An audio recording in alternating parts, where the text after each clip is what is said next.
Yes. Presentation. Right, left, somewhere. Yes. Hello. हाँ महेश जी. हाँ, नमस्ते. नमस्ते. योग दिवस के दिन आपका सभी का स्वागत है. और जो रामायण, महाभारत, भगवत गीता एक योग शास्त्र जो प्रेजेंटेशन है और जो इसके बारे में बताना चाहता हूँ, इसका जो बैकग्राउंड इन्होंने बताया है कि ऑलरेडी ये जो रामायण, महाभारत, भगवत गीता ये 2000 साल पहले लिखी गई. और ये जो लिखी गई है, इसके जो लिखने वाले हैं वो बहुत तपस्वी लोग हैं. महर्षि वाल्मीकि जी ने रामायण लिखा और महर्षि वेदव्यास ने महाभारत लिखा. वल्मी यानी एंट हिल, इसका वो नहीं दिखता क्या स्क्रीन? वल्मी यानी एंट हिल, वारुड़ बोलते हैं. मैं मेरे यहाँ दिख रहा है क्या आपको सभी को? आर यू, ये शेयर हो रही है क्या screen sir? Yes sir, screen आपकी शेयर हो रही है, हम पीपीटी देख पा रहे हैं. देख पा रहे हैं ना? हाँ. सारे मेंबर से रिक्वेस्ट है कि वो अपना माइक म्यूट रखें और ये ट्रेनिंग की वीडियो रिकॉर्डिंग हो रही है, ये आपके ध्यान में लाना चाहता था. धन्यवाद. महेश जी आप कंटिन्यू कर सकते हैं. यस. और मेरे चेहरा एक्सप्रेशन भी दिख रहा है क्या उधर? यस सर, बिल्कुल अच्छे से आप दिख रहे हैं. अच्छा, नहीं क्योंकि यहाँ स्क्रीन में मैं नहीं दिख रहा, इसलिए मेरे को समझ में नहीं. ठीक है, आपकी स्क्रीन पे पावरपॉइंट चल रही है, हम आपको देख पा रहे हैं. Okay, good. तो नाउ ये जो रामायण महाभारत है, ये जो तपस्या करने वाले ऋषियों ने 2000 साल पहले के आसपास लिखी है. और ये भी जो मैं बता रहा हूँ, ये अपने माइथोलॉजी एक्सपर्ट है, गवर्नमेंट ऑफ अपने गवर्नमेंट नहीं, अपने इंडिया के देवदत्त पटनायक, उनके आप देखेंगे ना पूरे बुक्स, उसमें सब कुछ ये उसके इसका दिखा है. और ये 2000 साल पहले जो लिखी गई, ये महर्षि वाल्मीकि जी ने लिखी है रामायण, और महर्षि वेदव्यास ने महाभारत लिखा. वल्मी यानी एंटिल, एंटिल यानी दीमक लग जाती ना, वारुड़ बोलते हैं उसको मराठी में. ऐसा व्यक्ति तपस्या करते करते देवभाव से इतना ऊपर चला गया कि उसके आजू बाजू दीमक लग गई. ऐसे महान तपस्वी ने रामायण लिखा. रामायण का शब्द से अर्थ है राम धन अयन, राम का बताया हुआ मार्ग. उसी तरह से महर्षि वेदव्यास ने महाभारत लिखा. अब महाभारत जो लिखा है महर्षि वेदव्यास ने, उन्होंने,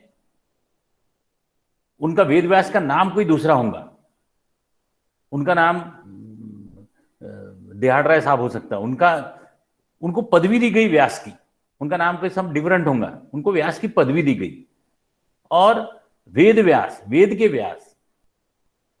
अब व्यास यानी, अब हिंदी वाले सब जानते होंगे, व्यास यानी डायमीटर. व्यास मीन्स डायमीटर, ए सर्कल, जो सर्कल की largest line passing through the centre of circle meeting both the circumference diameter. अपन जितने भी लोग पैदा होते हैं वो सब ये सर्कल के बाहर रहते हैं. अपने जैसे पैदा हुए बचपन, पढ़ाई लिखाई, अपनी खेलकूद, जवानी, एजुकेशन के साथ, बाद में फिर उसकी हुए अपने अपने जॉब, अपनी अपनी शादियां होती है, अपने माँ बाप, फिर अपने बच्चे होते हैं, अपने माँ बाप थोड़े एज होते हैं, फिर उनका बुढ़ापा होता है, फिर अपने बच्चों की शादी होती है, उनके माँ बाप देह त्याग देते हैं, फिर कुछ साल बाद अपन भी देह त्याग देते हैं. ऐसे पूरे बाहरी बार चलते हैं. लेकिन अपने से कुछ लोग हैं जो अंदर आते हैं वो सर्कल के अंदर, डायमीटर की तरफ. उसमें से कुछ भक्ति से आते हैं, कुछ ज्ञान से आते हैं, कुछ कर्म से आते हैं, और कुछ अष्टांग योग जो राजयोग है इससे आते हैं. कुछ लोग कुछ दिन तक करते हैं और छोड़ देते हैं. कई लोग डेडिकेटेड तरीके से करते हुए सेंटर में आते हैं, कई लोग सेंटर में छोड़ते हैं, कई लोग सेंटर क्रॉस करते हुए दूसरे छोर में आते हैं, और फिर बाहर निकलकर कॉमन मैन की तरह से जीवन जीते. जो व्यक्ति ने ये लाइफ की डायमीटर अचीव किया उसको व्यास की पदवी देते. ऐसे वेद के व्यास ने महाभारत लिखा है. ये इतने महान ग्रंथ है कि इतने तपस्वी वाले लोगों ने लिखे. और ये जो ग्रंथ लिखे गए हैं, ये क्यों लिखे गए हैं, और इसके बारे में जो मैं बताना चाहता हूं, वो जो ज्ञान है वो ये परम पूज्य योगीराज मनोहर हरकरे, इन्होंने ऐसी 29 बुक्स लिख दिया है, जिसमें श्रीमद् भगवद गीता, व्यास आशय, रामायण रहस्य, जन्म से पूर्वी और मृत्यु के बाद में क्या होता है, विश्व आदर्श योगेश्वर गोपाल कृष्ण, कृष्ण भगवान क्या है, ये सब उन्होंने लिखा है. और ये सब की जो एनालॉजी वो अपने शरीर से किया है. और आपको धीरे धीरे जैसे जैसे प्रेजेंटेशन आपको समझते आएंगे ना, वैसे आपको एकदम क्लियरिटी आती रहेंगी। मैं इनके साथ 15 साल था, तो मुझको जो और मैं मेरी उम्र के 16 साल से योग करता हूँ, और वो योग है ना, मैंने शरीर की बॉडी वॉडी बनाने के लिए ऐसा करने की सोचा था।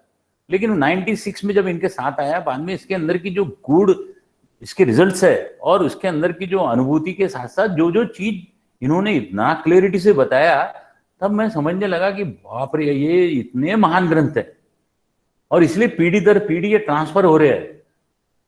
तो ये योगीराज मनोहर हरकरे जो नागपुर के थे, इन्होंने ये ग्रंथ लिखा है, और ये जो ज्ञान दे रहा हूं मैं, ये इनका ही है। मैं तो सिर्फ बीच का अमाल हूं जो उनका ज्ञान आपके सामने रखने आया। अब ये देखिए, ये जो गीता लिखी गई ना, इनकी जो उस पर भाष्य लिखे गए 14 और 15 सेंचुरी में। बाद में सबसे पहला ट्रांसलेशन अपने ईस्ट इंडिया कंपनी ने किया, जिसको true translation of Bhagavad Gita किया, वो ये चार्ल्स विल्किंसन ने किया। और अभी जो 4 किताबें योग से रिलेटेड आती है, वो तो भगवत गीता में योग है, योग वशिष्ठ में है, योग सूत्र है, गोरख संहिता है, पतंजलि के सब सूत्र में आते हैं। और ये योग जो शब्द है ना, योग यानी जोड़ना, एडिशन, अपने शरीर को अच्छी अच्छी क्वालिटी से जोड़ने का कोई टूल है, वो योग है। बेसिकली इसका जो मीनिंग है वो यूज यानी जो इसका दुआ रहता ना, अपना बैलगाड़ी का, बैल रहते हैं और चक्के वाली का बैलगाड़ी रहती है, उसके बीच में जोड़ने वाला जो दुआ रहता है उसको यूज बोलते हैं, हार्नेस बोलते हैं जहां तक। तो अपन जैसे फिजिकल वर्ड है और गाड़ी साइकोलॉजिकल वर्ड है, तो इसको जोड़ने का जो सिस्टम चलता है वो है योग। और वो योग से बहुत अच्छा आता है, जिससे पूरी गाड़ी बराबर चलती है पूरी लाइफ की। अब जो योगीराज मनोहर हरकरे है, इन्होंने ये योग के बारे में पूरा विस्तृत तरीके से लिखा है। और योग यानी सिर्फ आसन नहीं, योग यानी अष्टांग योग, यम, नियम, आसन, प्राणायाम, प्रत्याहार, ध्यान, धारणा, समाधि, ऐसे 8 स्टेप्स है। एक एक स्टेप को खत्म होने के बाद में 8वीं स्टेप आती है समाधि अवस्था। और ये सब पूरी स्टेप्स है ना, हर व्यक्ति ने जिसने जन्म लिया है, हर शरीर ने जिसने जन्म लिया है, उसको अधिकार है कि ये सब मेथड से जाके वो समाधि अवस्था अचीव कर सकता है। और यही उसके जीवन लेने के बाद में उसको एम है, क्योंकि वो लाइफ बहुत अच्छी जीता है, ये सब करता है ना, तो उसकी लाइफ बहुत ही हैप्पी और बहुत ही नॉलेजेबल और बहुत ये रहती है। तो जैसे व्यास जी ने ये पूरी जो रामायण महाभारत लिखी है, और ये क्यों लिखी गई है, इसका कारण भी रामायण महाभारत में लिखा है। अभी मैं आपको बताता हूं, अष्टांग योग को तो बताया मैंने, अष्टांग योग में यम, नियम, आसन, प्राणायाम, प्रत्याहार, ध्यान, धारणा, समाधि। बाद में यम है यानी अपने discipline in relationship, individual discipline यानी नियम, आसन यानी बैलेंस पोस्चर अपना शरीर का, प्राणायाम इसको रेगुलेटरी ऑफ ब्रीथ है, लेकिन इसके भी ऊपर है ये, यानी आपको ब्रीथ ऐसा लोग बोलते हैं मेजर, लेकिन इट इज नॉट, उसका एक पार्ट है छोटा सा।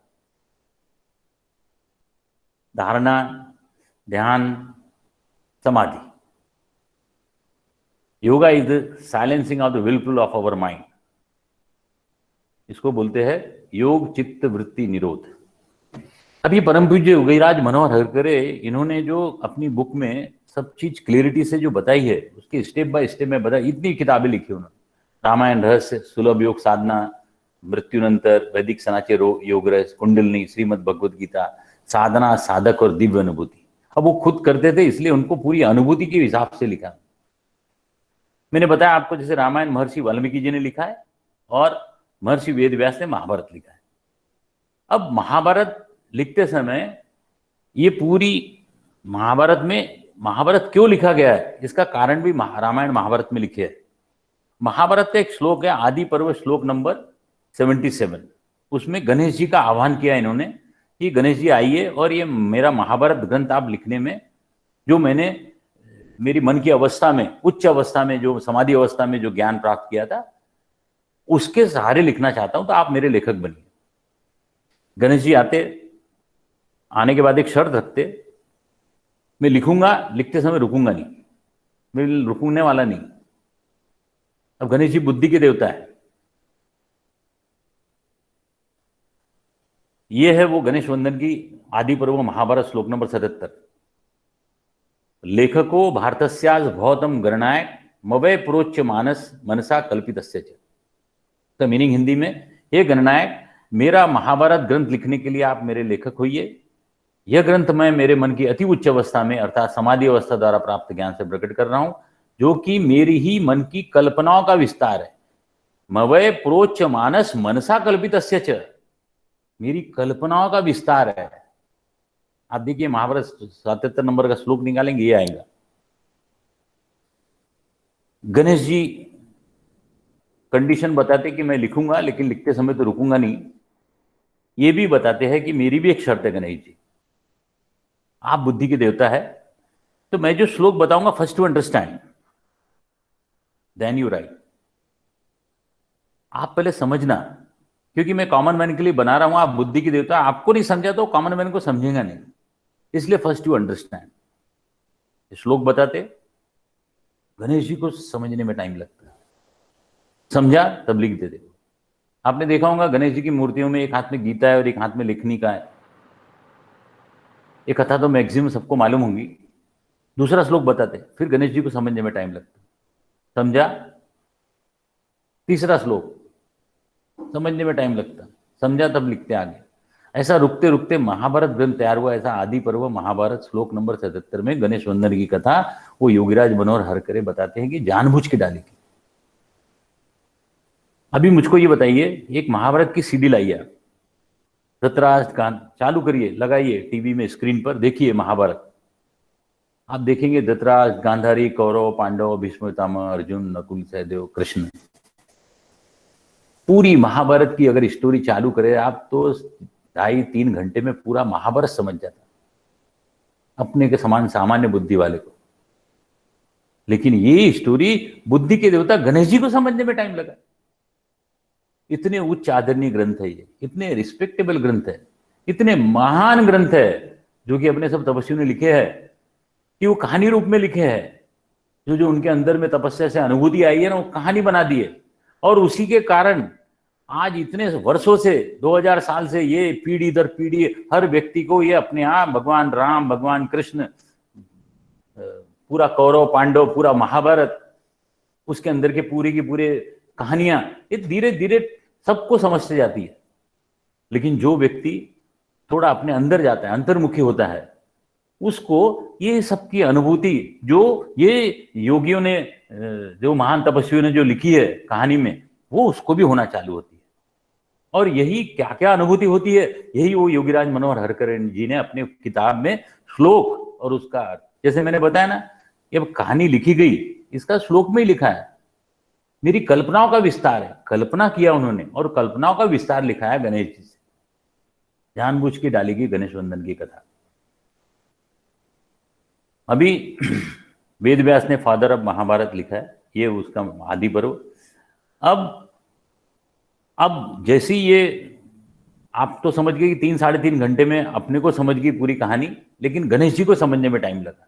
तो गणेश जी को क्या समझने में टाइम लगा, वो ये योगीराज मनोहर हरकरे जी ने अपनी किताब में बरोबर लिखा है कि अब धृतराष्ट्र, अभी ये सब कहानी लिखी गई है और ये ऐसी मेथड है और इसमें सब पात्र है। धृतराष्ट्र एक पात्र है, गांधारी दूसरी पात्र है, कौरव तीसरे पात्र है, पांडव चौथे पात्र है, कृष्ण 5वें पात्र है, द्रौपदी है, ये जितने भी है ना, ये सब एक कहानी के पूरे पात्र है। और ये तपस्या करने वाले जो वेद व्यास है, इन्होंने ये पात्रों पर एक पूरी कहानी बनाई है और वो अपनी अनुभूति के आधार पर। धृतराष्ट्र से गांधारी को 100 कौरव पुत्र पैदा हुए बताए, जिनके नाम दु अर्थात बुरे यह विशेषण से शुरू होते हैं।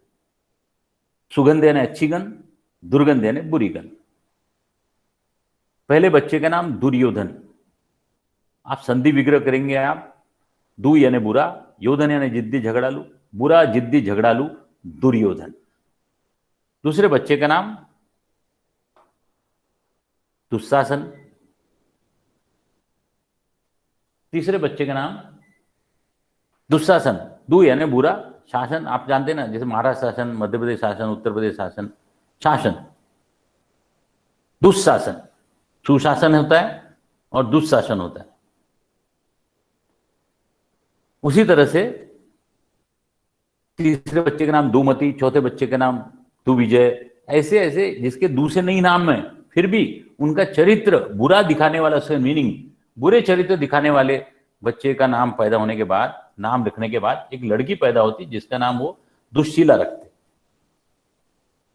शीला यानी गुड कैरेक्टर गर्ल, दुश्शीला यानी बैड कैरेक्टर गर्ल। कोई माँ बाप अपने बच्चों का नाम ऐसे नहीं रख सकता। यह भी नाम धृतराष्ट्र और गांधारी ने अपने बच्चों को नहीं दिए।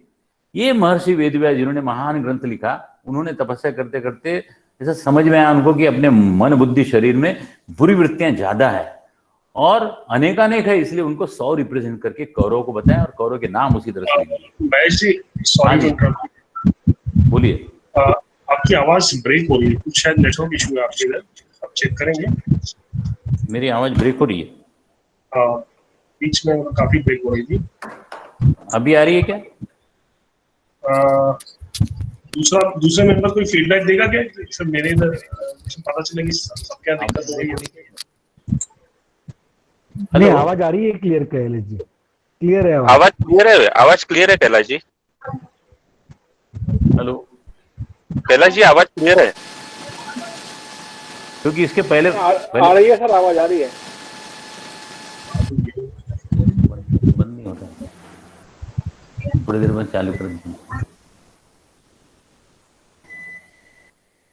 हेलो हेलो, आवाज आ रही है? बताइए कोई। हेलो, यस यस, आवाज आ रही है आपकी? आ रही है। ठीक, ओके। तो धृतराष्ट्र से गांधारी को 100 कौरव पुत्र पैदा हुए जिसके नाम ऐसे दु या अर्थात बुरे विशेषण से शुरू करे हैं उन्होंने। दुर्योधन, दुशासन, दुमति, दुविजय, और 100 बच्चे पैदा होने के बाद एक लड़की पैदा होती, उसका नाम दुश्शीला। शीला यानी गुड कैरेक्टर गर्ल, दुश्शीला यानी बैड कैरेक्टर।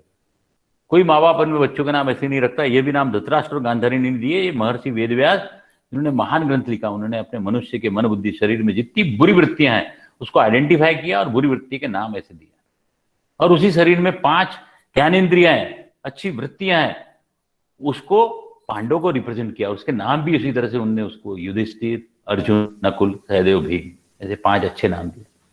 पॉसिबल है कि बड़े भाई घर में 100 बच्चे पैदा हो रहे, सभी के नाम गलत। छोटे भाई के बच्चे 5 बच्चे पैदा हो रहे, सबके नाम सही।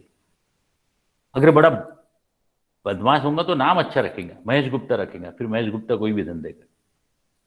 लेकिन ऐसा तो नहीं है ना सब गलत नाम रखेंगे।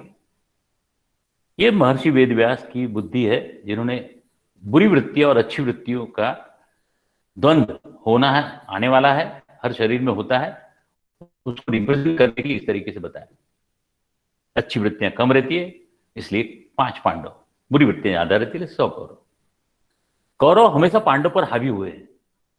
बुरी वृत्तियां आप देखेंगे हर मनुष्य के मनोबुद्धि शरीर में इजीली पांडव पर हावी हो जाती है। बुरी वृत्तियां कई बार जीतती है, मैक्सिमम बार जीतती है। कई बार क्या, कौरव मैक्सिमम बार पांडव को जीते हैं।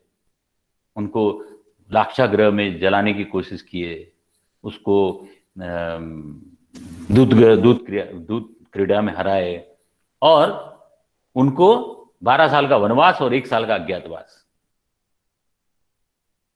12 साल का और 1 साल का अज्ञातवास पूरा करने के बाद पांडव वापस आए और फिर उन्होंने कौरव को हराया।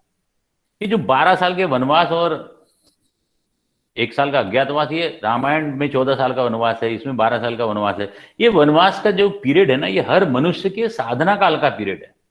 आपने शरीर धारण किया है, आप 10-12 साल ये योग, ध्यान, प्राणायाम, साधना करेंगे तो आपका लेवल, आपके पांडव इतने पावरफुल हो जाएंगे, फिर आप कौरव को हरा सकते हैं। योग है वो कर्म से भी योग होता है, भक्ति से योग होता है, ज्ञान से योग होता है, और अष्टांग योग, राजयोग से योग होता है। आप जो अच्छी भक्ति करते हैं, ऐसा हमारे माता जी लोग अच्छी भक्तियां करती है, उनको समर्पण उनका ज्यादा रहता है। अपना समर्पण, अपना हमेशा शक्ति मिजाज रहता है, लेकिन माताओं का समर्पण ज्यादा रहता है, इसलिए उनकी भक्ति बहुत फलीभूत होती है। कोई कर्म के लिए रहता है, अपना बिजनेस बरोबर ध्यान से करता है, अपना पूरा डेडिकेशन से वो उसको बिल्कुल उसको ऑनेस्ट अप्रोच से पूरा काम करता है, उसका कर्म से योग होता है, भक्ति से योग होता है, कर्म से योग होता है। आईएएस ऑफिसर पढ़े लिखे होते हैं, उनके कारण उनसे ज्ञान का योग होता है। कर्मयोग, भक्ति योग, ज्ञान योग और अष्टांग योग, ये योगीराज मनोहर हरकरे बोलते हैं कि जो आदमी ये योग करता है अष्टांग योग, इसको वो लेवल पहुंचता ही है। Nobody can stop his progress.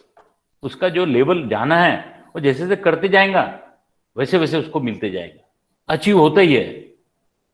इसलिए योग से तो होता ही है निश्चित, एक आध बार को आपकी बाकी सब चीजों से बहुत टाइम लगता है, लेकिन ये अगर आज रेगुलर प्रोसेस करेंगे आप तो 12-13 साल में आप वो लेवल तक पहुंच सकते हैं।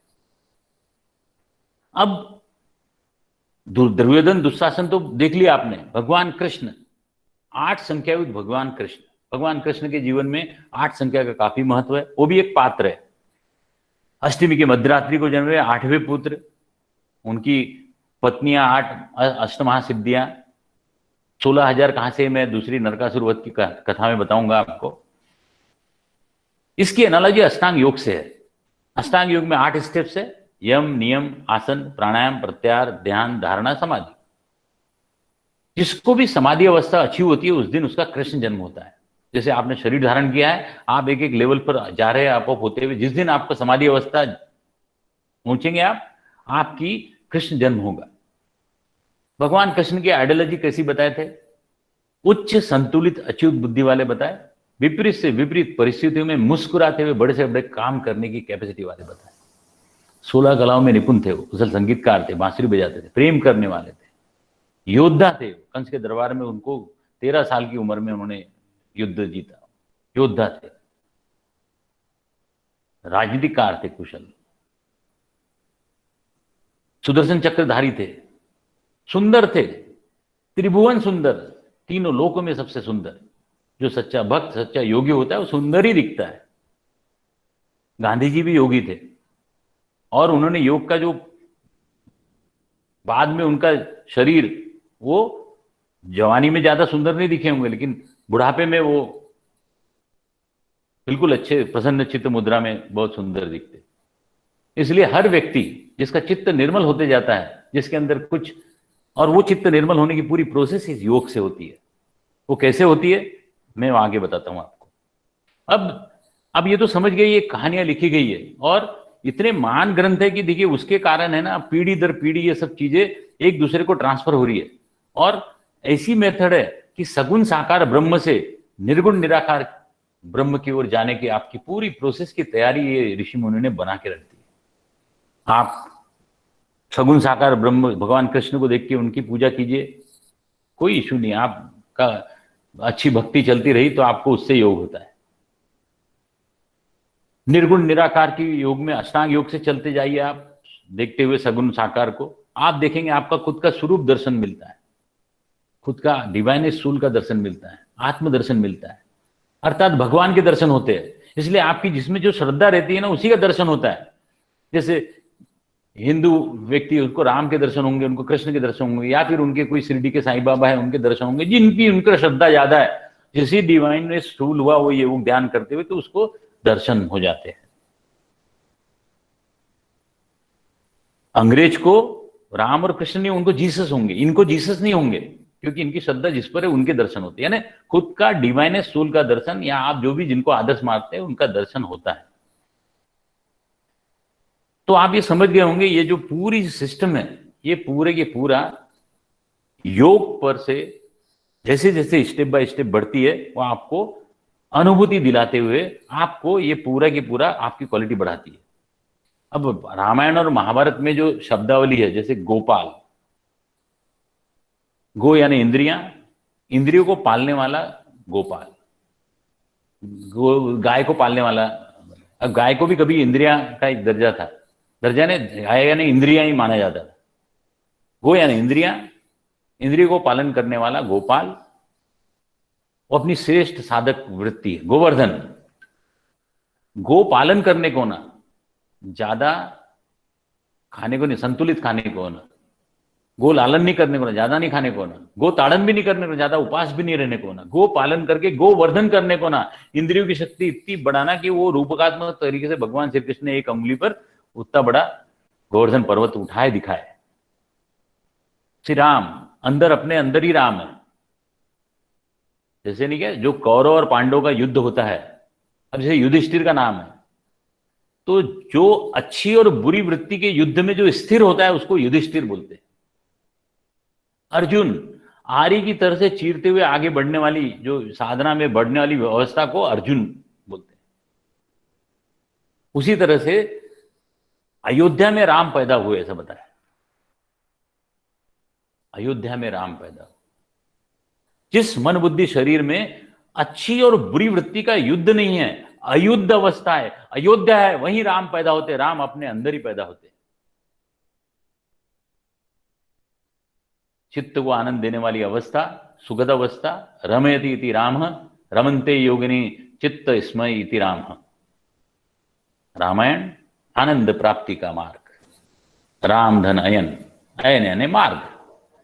कृष्ण कर्षण करने वाली समाधि अवस्था, कर्षित इति कृष्ण, जो अपने आप में विश्व की शक्तियों का कर्षण करती है, भगवान कृष्ण। महाभारत में वैसी धृतराष्ट्र, प्रत्येक अज्ञानी व्यक्ति जन्मांध धृतराष्ट्र है। राष्ट्र अर्थात पिंड, अस्तित्व, धृत अर्थात जिसने धारण किया है। जो जो व्यक्ति है जिसने सिर्फ सुबह शरीर धारण किया है, उसको कुछ टाइम नहीं देना है, अपना जो खाना खाया चला, वो अपने उसमें कुछ भी नहीं है, उसका कोई इनपुट ही नहीं है, ना उसका कोई बेस है, ना कोई उसको धर्म से चलने वाला है, ना कोई ऑनेस्ट अपना बिजनेस करता है, ऐसे जो व्यक्ति रहते हैं उनको धृतराष्ट्र बोला जाता है। गांधारी, ऐसे कुछ लोग उनको सपोर्ट देने वाले भी मिलते हैं। गंध अर्थात ज्ञान, अच्छे कर्म और अच्छे कर्म, अरि यानी शत्रु, जो ज्ञान से शत्रुता वाली वृत्ति रूप धृतराष्ट्र की पत्नी और कौरव की माता गांधारी बताई। जिसको ज्ञान से शत्रुता है, ऐसी गांधारी। कौरव शरीर की अनेक अनेक बुरी वृत्तियां, पांडव युधिष्ठिर मैंने बताया, पांडव पिंड में ज्ञानेंद्रिय 5 होती है और प्राण भी 5 होते हैं। भीम प्रचंड शक्ति जो अपने धर्म के अनुसार की जाने वाली साधना द्वारा प्राप्त होती है। अर्जुन मैंने बताई आपको, साधना क्षेत्र में आने वाली सब बाधाओं को चीरकर आगे बढ़ने वाला श्रेष्ठ साधक अर्थात वीर पुरुष अर्जुन। धर्म, अब ये जो आपको बताता हूं, ये धर्म की डेफिनेशन भी है ना, लोगों ने धर्म की डेफिनेशन यानी हिंदू, मुस्लिम, सिख, ईसाई, ये धर्म उन्होंने सबने बता दिया कि 4 धर्म है, हिंदू, मुस्लिम, सिख, ईसाई। ये योगीराज मनोहर हरकरे बताते हैं कि एक्चुअली क्या है, लोगों को कंसेप्ट है ना, ये सब है ना, कम्युनिटी है, ये परंपरा है। जैसे रहते हैं, खाते हैं, पीते हैं, उसमें विचरण करते हैं, ऐसी उसमें शादियां करते हैं, उसमें विवाह करते हैं और उनके कानून रहते हैं, उनके हिसाब से चलते हैं। ये एक कम्युनिटी है, उसका एक परंपरा है। उसी तरह से तो सब ये एक कम्युनिटी है, संप्रदाय है। ये धर्म यानी क्या है? धर्म यानी गुणधर्म। जैसे आग है, उसका जलना और जलाना गुणधर्म है। बर्फ, उसका गुणधर्म ठंडा करना है। इसी तरह से जैसे कुत्ता है, वो इंडिया का हो, पाकिस्तान का हो, जापान का हो, कहीं का भी हो, वो भौंकेगा और अपने मालिक के प्रति ऑनेस्ट रहेगा, उसका धर्म है। शेर शिकार करके खाएगा, धर्म है उसका। आप रास्ते से जा रहे हैं, आप देखते हैं कई कुत्ते कमजोर कुत्ते को मारते रहते हैं, पशु का धर्म है, सर्वाइवल ऑफ द फिटेस्ट रहती है उसमें। आप ये भी ऑब्जर्व करेंगे, आप रास्ते से जा रहे हैं, एक आध बच्चे को 4 लोग मार रहे हैं, आप क्या करेंगे? आप मारेंगे उसको? बिल्कुल नहीं मारेंगे, आप उसको बचाएंगे, उनको रोको रोको बोलेंगे, अरे मत मारो इसको। और जब पता चला कुछ ज्यादा इसका तो उसको पुलिस में देंगे, लेकिन उसको आपके मन में जो पहला इंस्टिंक्ट डेवलप हुआ वो उसके प्रति दया और प्रेम। ये प्रेम और परोपकार, ये मनुष्य का एकमात्र धर्म है। हिंदू, मुस्लिम, सिख, ये सब मानव, वी आर ह्यूमन बीइंग। हम ना इस अर्थ के ह्यूमन बीइंग है। जैसे इन्होंने ये महाभारत कहानियां यहाँ लिख दी है, वैसे ही बाकी भी अदर जगह पर बाकी लोगों ने ऐसी कहानियां जिन्होंने अनुभूति के आधार पर लिखी होंगी, वो लोग से वो देखते हुए अपना उत्क्रांत कर रहे हैं अपनी आत्मा का शरीर से। लेकिन भारत में ये तो इतना अधिकार रूप से लिखा गया है, इसलिए रामायण, महाभारत, भगवद गीता, ये it is applicable to all human being. ये सिर्फ हिंदू का धर्म ग्रंथ नहीं, it is applicable to all human being, क्योंकि ये पूरे ह्यूमैनिटी पर लागू है, एक समान। अब एक एग्जाम्पल से बताता हूं आपको। वो हमको योगीराज मनोहर हरकरे बताते थे कि आपकी जो जैसे जैसे आपकी उत्क्रांत होती है ना, तो आपको सब चीज क्लियरिटी आती है। ऐसे एक जगह पर लटके नहीं रहते आप। जैसे फॉर एग्जाम्पल, जैसे मुझको बोलते थे कि आप कहाँ से आए, मैं पूछता हूँ आपको कि आप कौन है और कहाँ से आए, तो मैं बोलूंगा उनको कि मैं सिविल लाइन से आया और मेरा नाम महेश गुप्ता है। फिर बोले आपके सहपाठी दूसरे हैं, उनसे पूछा मैंने आप कौन है और कहाँ से आए, तो बताएंगे कि मैं मोमिनपुरा से आया और मेरा नाम नवाज शरीफ है। फिर वो बोलेंगे मैं मुस्लिम हूं, तो आप बोलेंगे मैं हिंदू। थोड़ा दायरा बढ़ाते हैं इनको, ये दोनों को मुंबई भेजते हैं। मुंबई जाने के बाद में उनका थोड़ा सा दायरा बढ़ा तो सोच बदल जाती, सब बदल जाती, एब्स्ट्रैक्ट में भी सोचने चालू करते। तो वी आर फ्रॉम नागपुर। आज पूछा किसी ने आप कौन है कहाँ से आए, हम तो नागपुर से अभी, हम मोहनपुरा और सिविल लाइन छूट गया हमारा, हम नागपुर से। फिर वही, लेकिन मेरा नाम महेश गुप्ता है, मैं हिंदू। वो बोलेंगे मेरा नाम नवाज शरीफ है, आई एम मुस्लिम। थोड़ा और दायरा बढ़ाते इनको बिहार भेजें, they will going to different, we are from Maharashtra, और सेम चलेगा वैसे। और आगे बढ़ाते अमेरिका गए। अमेरिका पहुंचने के बाद में उनसे पूछा आप कहाँ से आए, वी आर इंडियन, हम भारत से आए, भारतीय हैं। वहां कोई साउथ वाला दिखा तो अपना इंडियन है, कोई सरदार जी दिखे तो वो अपना इंडियन है, वहां सब जन इंडियन दिखेंगे। हम भारत से, हम भारतीय हैं भाई। लेकिन वहां वो डिस्क्रिमिनेट करेंगे, वहां बताएंगे यार ये महेश गुप्ता हो, ठीक है आपका सब ठीक है, इनको इमिग्रेशन दे दो, ये नवाज शरीफ, इनको थोड़ा डबल चेकिंग करो। ऐसे दिमाग में सब डिस्क्रिमिनेशन दिखते हैं। योगीराज मनोहर हटकर बताते ये थोड़ा सोच के और बड़ा सोचता हूं मैं, ये दोनों को चंद्रमा पर भेजता हूं। ये दोनों चंद्रमा पर लैंड हुए, महेश गुप्ता और नवाज शरीफ। वहां कोई स्पीसी मिले, उन्होंने पूछे आप कौन है और कहां से आए, कहां से आए, क्या जवाब है उसका, हम पृथ्वी से आए, हम पृथ्वीवासी हैं। क्लियर, हम पृथ्वीवासी, हम पृथ्वी से आए। अरे लेकिन आप हैं कौन, क्या जवाब रहेगा दोनों का, एक ही जवाब रहेगा। ना नवाज शरीफ दूसरा कुछ बता सकेंगे, ना महेश गुप्ता दूसरा। वी आर ह्यूमन बीइंग, हम मानव हैं, हम मनुष्य हैं, हम पृथ्वी से आए हैं। There is no other answer, कोई नहीं, हम मानव हैं, हम पृथ्वी से आए हैं। चंद्रमा पर पहुंचने के बाद आपको क्लियरिटी आती, you are human being from Earth. और यहां रहते हुए आप है ना ऐसे बेसिक कंपार्टमेंट बना के रखते हैं। जिसको ये बातें क्लियर समझ जाती है ना, उसको सही में ज्ञान की प्राप्ति अपने आप होती है। और उसका अप्रोच है ना, वो सब ह्यूमन बीइंग वाला अप्रोच से चलता है। ऐसी नकुल और सहदेव, ये सबके नाम का उसका अर्थ है। द्रौपदी, साधना में दुर्गति से उच्च पद प्राप्त करने वाली वृत्ति को द्रौपदी कहते हैं। मत्स्यगंधा, मत्स्य अर्थात ज्ञान, मत्स्यगंधा यानी ज्ञान से परिपूर्ण, गीता के पूर्व ज्ञान उपनिषद है। भगवान श्री कृष्ण, मैंने बताया 8 सत असत का निर्णय लेने वाली उच्च संतुलित अच्युत बुद्धि को उपनिषदों ने अति उच्च स्थान बना पर दिया है। भगवान कृष्ण की 8 एवं 16,000 पत्नी। अब 16,000 पत्नियां कहां से आई, ये अगर आपको, इसकी पहले कहानी बताता हूं, उसके बाद में उसके पीछे का शास्त्र बताता हूं। आप समझिए, जो अष्टमहासिद्धि है उनकी भगवान कृष्ण की 8 पत्नियां हैं। अष्टांग योग की 8वीं अवस्था है, हर व्यक्ति को, हर व्यक्ति अर्जुन वो नर है जो नारायण के दर्शन कराता है। तो अर्जुन समान जो नर है, तो जिसके योग से 3 स्तर पर काम होते हैं। पहले शरीर शुद्धि होती है आसन से, प्राणायाम से, बाद में विचार शुद्धि होती है, बाद में फिर भाव शुद्धि होती है। ऐसे 3 स्टेप में पूरी की पूरी कार्रवाई होती है ये सब योग से। एक नरकासुर नामक राक्षस था, वो अपने आजू बाजू के राजाओं को हराकर उनकी एक कुमारी कन्या को भ्रष्ट करता था। एक कुमारी कन्या का हरण करता था और उसको भ्रष्ट करता था और उसको बंदीशाला में डालता था। ऐसे उनने 16,000 राजाओं को हरा के उनकी कुमारी कन्याओं को भ्रष्ट किया और बंदीशाला में डाला। ऐसे नराधम राक्षस का वध करने के लिए भगवान श्री कृष्ण ने मध्यरात्रि के समय अपनी पत्नी सत्यभामा के साथ गए और उसका वध किया। और ये 16,000 ऐसी अपाउत नारियां जाएंगी कहां, इसलिए उनको अच्छा नाम देने के लिए उनके साथ शादी किया। यह है कहानी 16,000 नारियों के पति।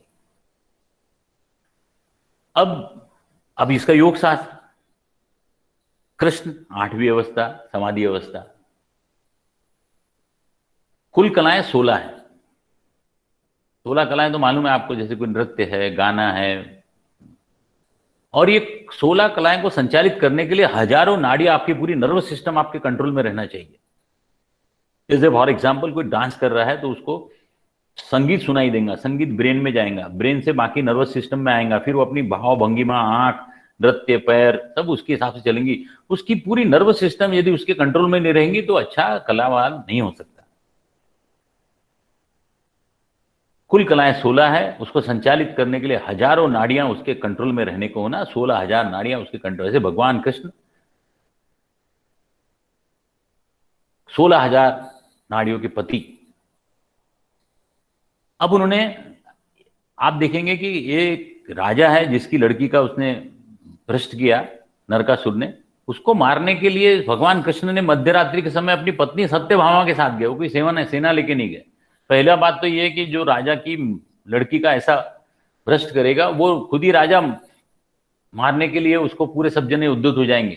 16,000 राजा कुछ नहीं कर पा रहे और भगवान कृष्ण ने उसको मध्यरात्रि में जाके उसका वध किया। अपनी पत्नी सत्य यानी सत्य, भाई यानी प्रकाश से जाके। अब योगीराज मनोहर हरकरे बताते कि जो नरकासुर है ना, ये नरकासुर अपने ही अंदर है, ये भी अपने अंदर है। जैसे राम अंदर है, कृष्ण अंदर है, कौरव अंदर है, पांडव अंदर है, उसी तरह से नरकासुर भी अपने अंदर है। और नरकासुर का वध हर एक व्यक्ति में होता है। अपनी पत्नी के सहयोग से मध्यरात्रि में उसकी भी नरकासुर का वध होता है। दूसरा बात ऐसी है कि साधनाएं भी मध्यरात्रि में करी जाती है। साधनाएं करने के बाद अपने अंदर का नरकासुर वध होता है और 16 कलाओं में पूरा निपुण होने वाली वृत्ति आपके पास आ जाती है। ये शास्त्र और ये उसकी कहानी। पांडवों के पिता पंड शब्द अर्थात पंडित और पंडु निकला है। पंडु अर्थात सर्वश्रेष्ठ ज्ञानी व विद्वान। कुंत यानी भाले जैसा तेज धार वाला शस्त्र जिससे हम किसी भी अस्तित्व का विदारण कर उसका अंतिम ज्ञान प्राप्त कर सकते हैं। माद्री, मां अर्थात नहीं, अद्र यानी स्थिर। जैसे सह्याद्री पर्वत जो देखते होंगे ना, ये जो सह्याद्री अद्र पर्वत का ये जो स्थिर रहता है, जो गतिमान, जो स्थिर नहीं है यानी गतिमान है, उसे माद्री कहते हैं। अब ये यम नियम अष्टांग योग के हिसाब से यम में आपको मैं अहिंसा, सत्य, अस्तेय, ब्रह्मचर्य, अपरिग्रह, ये जितनी भी चीजें ना आप देखेंगे कि जैसे सत्य, ये सब इसका जो लेवल आता है ना, अहिंसा, सत्य, इसका जो मैं आपको जिसको सज जाता है ये, तो अहिंसा यानी वो व्यक्ति जैसी कोई शेर के सम्मुख आया तो हिंसक जानवर अहिंसक हो जाता है। उसके पास शेर, बकरी, ये सब जने अहिंसा से चलते हैं। ऐसी उस वजह भगवान बुद्ध, उसके पास, उनके पास ये सब चीजें अपने आप हो जाती है, उसके और ही ऐसे बढ़ जाता है।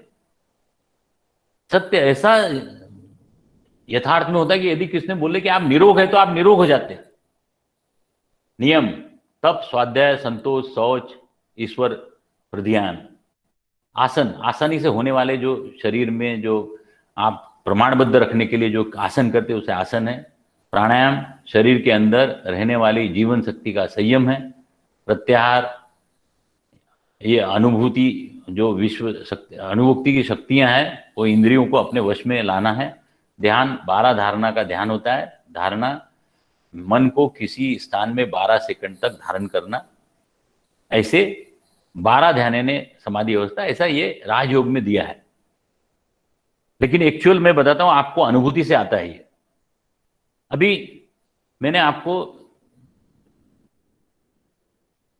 जो बैकग्राउंड बताया कि आप कम से कम है ना किसी के पीछे मत पड़ो। योगीराज मनोहर हरकर मुझको बताते थे कि तुम किसी के पीछे मत पड़ो, कोई योगीराज मनोहर हरकर के पीछे मत पड़ो, खुद के पीछे पड़ के खुद का स्तर ऊपर करो। ये पूरे रामायण महाभारत ग्रंथ में साधना का काफी महत्व है। अष्टांग योग की आप साधना कीजिए, give time to yourself and see the changes.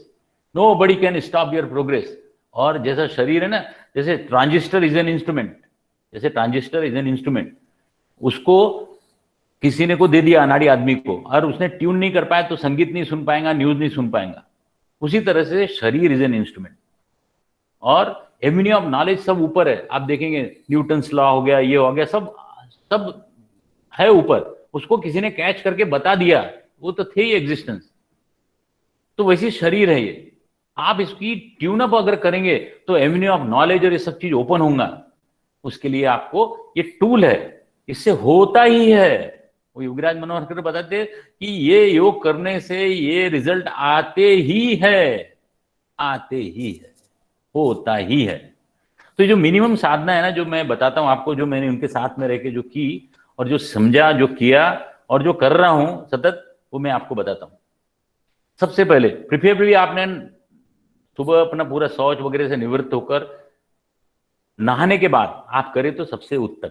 बहुत आपकी जैसे पूजा कर रहे हैं अपन, वही है ये। सबसे पहले सर्वांगासन कीजिए आप। सर्वांगासन है ना, आपके गले से ब्लड थ्रॉटल होके ऊपर जाता है थायराइड ग्लैंड, और हर एक की थायराइड ग्लैंड रहती है, और थायराइड ग्लैंड से ही हार्मोन्स का सिक्रेशन होता है। तो वो बेस्ट फंक्शनिंग करता है, अच्छा फंक्शनिंग करता है। अपनी कई भी लेडीज लोगों को बहुत थायराइड का प्रॉब्लम रहता है, तो ये आसन करे सर्वांग आसन, इससे उनको फायदा होगा ही। और जो भी आसन करते हैं ना, उसका विपरीत आसन है।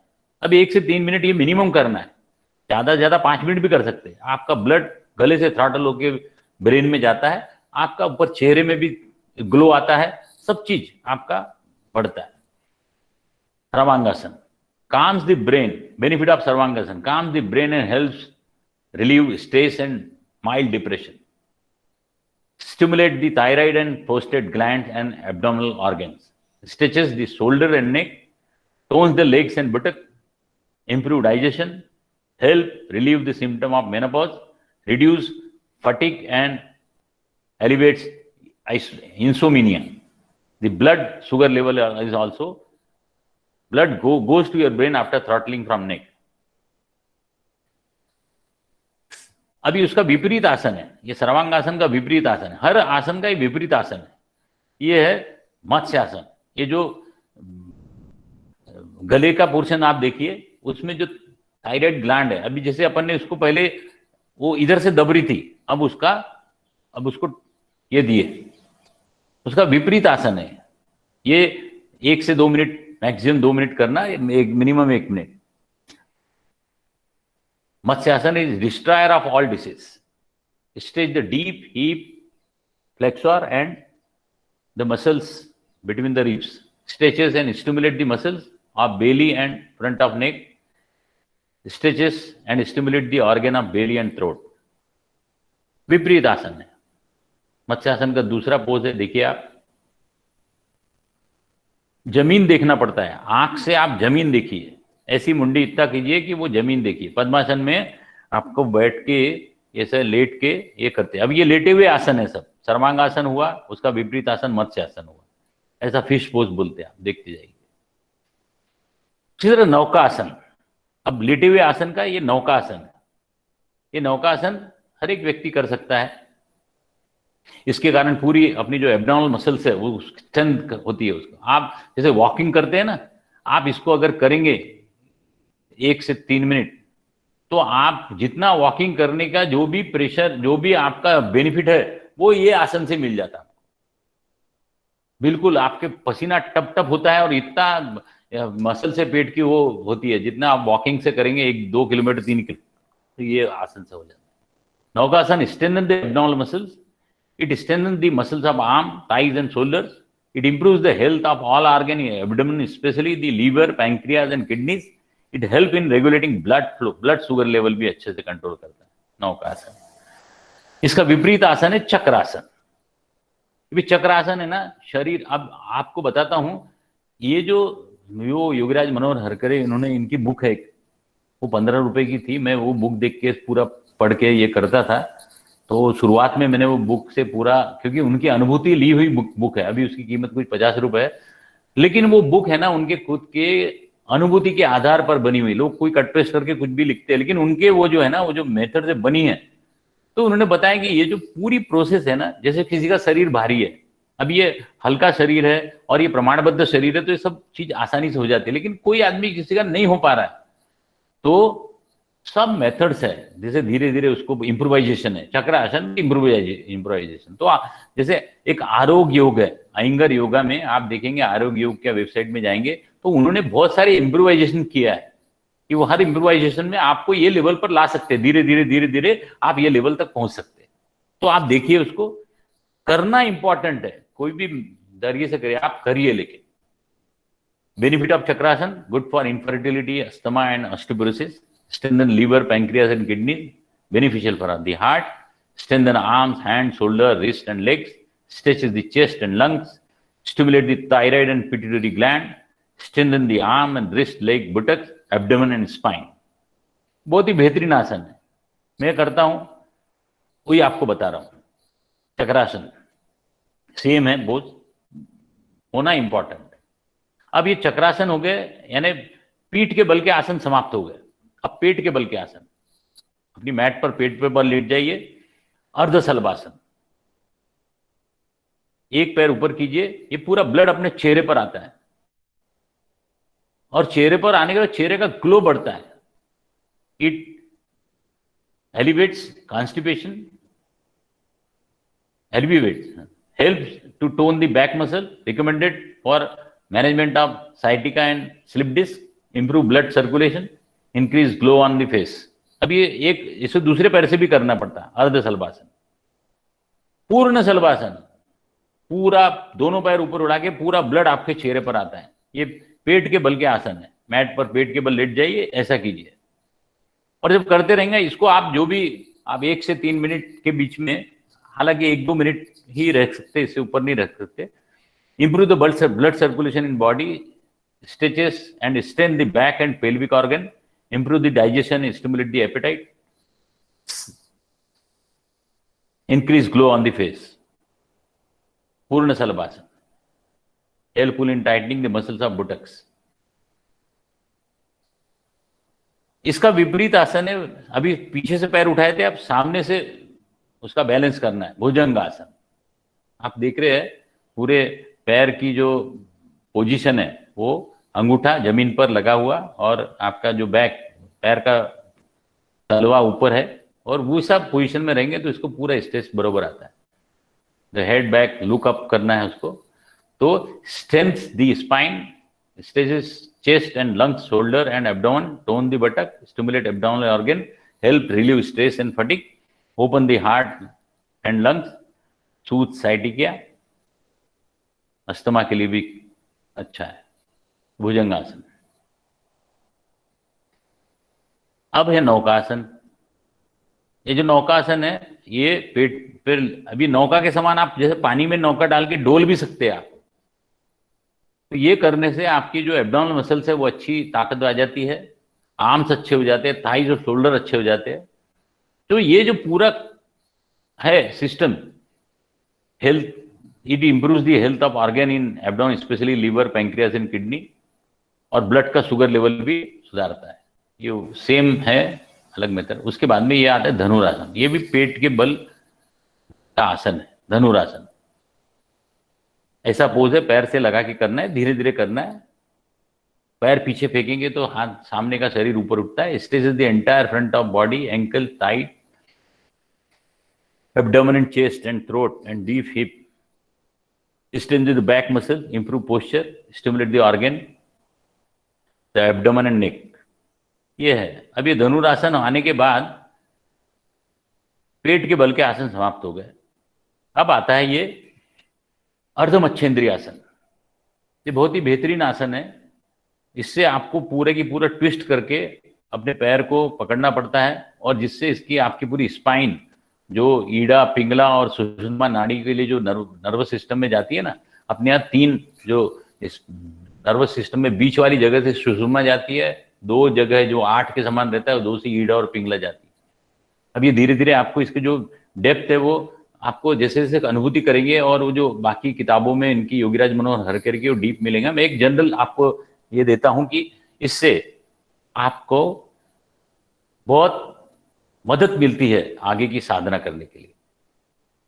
Increase the elasticity of the spine, tones, spinal nerves and improve the functioning of spinal cord, stretches the muscles on one side of the body, relieve back pain and stiffness from between the vertebrae, useful for slip disc. Ardhamatsyendra asana. बाद में पद्मासन। अपनी anxiety कम करता है, increase awareness करता है, अपना पूरा रीढ़ की हड्डी सीधी रहती है और अपनी पूरी की पूरी ईड़ा पिंगला सुषुम्ना नाड़ी पूरे सहस्त्रार चक्र के लाइन में रहती है। और इसी में अपन ऐसे पद्मासन में भी आप षट चक्र भेदन, अपने पूरे सातों चक्र है शरीर में, मूलाधार, नाभि, हृदय, कंठ, तालु स्थान और भ्रूमध्य, और अपनी कुंडलिनी शक्ति वो अपने मूलाधार चक्र पर है। वो किसी तरह से ऊर्ध्वगामी तरीके से सातों चक्रों को भेदते हुए सहस्त्रार चक्र में आना चाहिए। ऐसी अपन सभी योगी क्रिया करते रहते हैं। तो ये पद्मासन का पोज है। रिड्यूस, ये सब आपके उसके बेनिफिट्स है।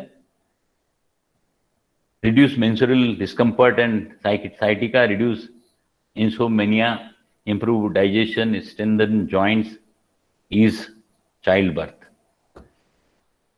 पद्मासन। अब मैं आपको बताता हूं, ये जितना भी है ये यहां तक का, यानी आपको देखेंगे पद्मासन तक का आपको 20 मिनट में होता है। 20 मिनट से 22 मिनट, ज्यादा से ज्यादा 25 मिनट। अब उसके बाद में प्राणायाम है। अब ये योगीराज मनोहर हरकरे ने खुद ने लिखे हुए प्राणायाम है, लोम विलोम प्राणायाम। और जो राजयोग विवेकानंद जी लिखा है उसमें भी ये सेम 1-4-2 का साइकिल लिखा है। 1-4-2 यानी क्या है, आप सांस खींचिए ऐसी, 5 सेकंड सांस खींचेंगे आप, 20 सेकंड रोकना है, तो कुंभक बोलते हैं आप। और छोड़ते हैं आप, वो 10 सेकंड में छोड़िए। ये 1-4-2 के, ऐसे 8 बार कम से कम करना है।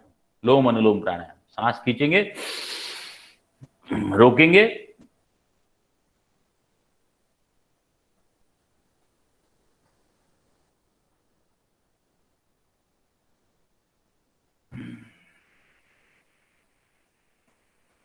छोड़ेंगे। ये लोम अनुलोम प्राणायाम है। और लोम विलोम प्राणायाम, और लोम अनुलोम भी बोलते हैं, लोम विलोम भी बोलते हैं। और ये कम से कम 8 बार करने को ना। अभी तो आप इनके श्री श्री रविशंकर के बेसिक कोर्स में देखेंगे, सब जगह देखेंगे, ये प्राणायाम सभी जगह बताया जाता है।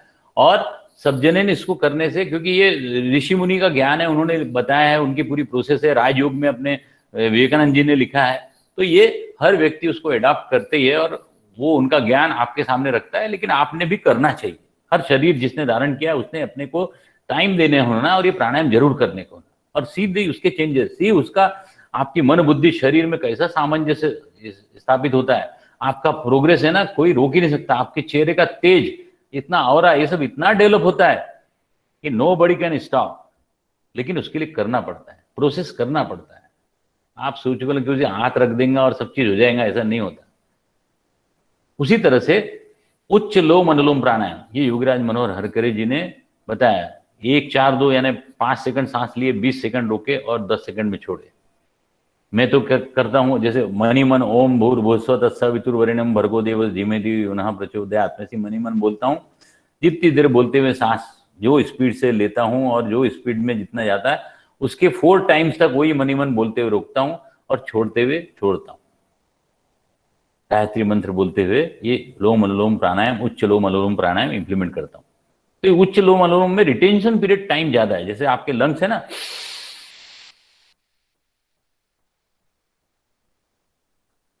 इसकी कैपेसिटी बढ़ाना है। 1-6-2 30 सेकंड रोकेंगे, 1-12-2 40 सेकंड रोकेंगे। नहीं क्या हो गया, 4 यानी 20, 12 यानी 4-12 20 से 60 सेकंड हो गए, 16-5 80 सेकंड हो गए।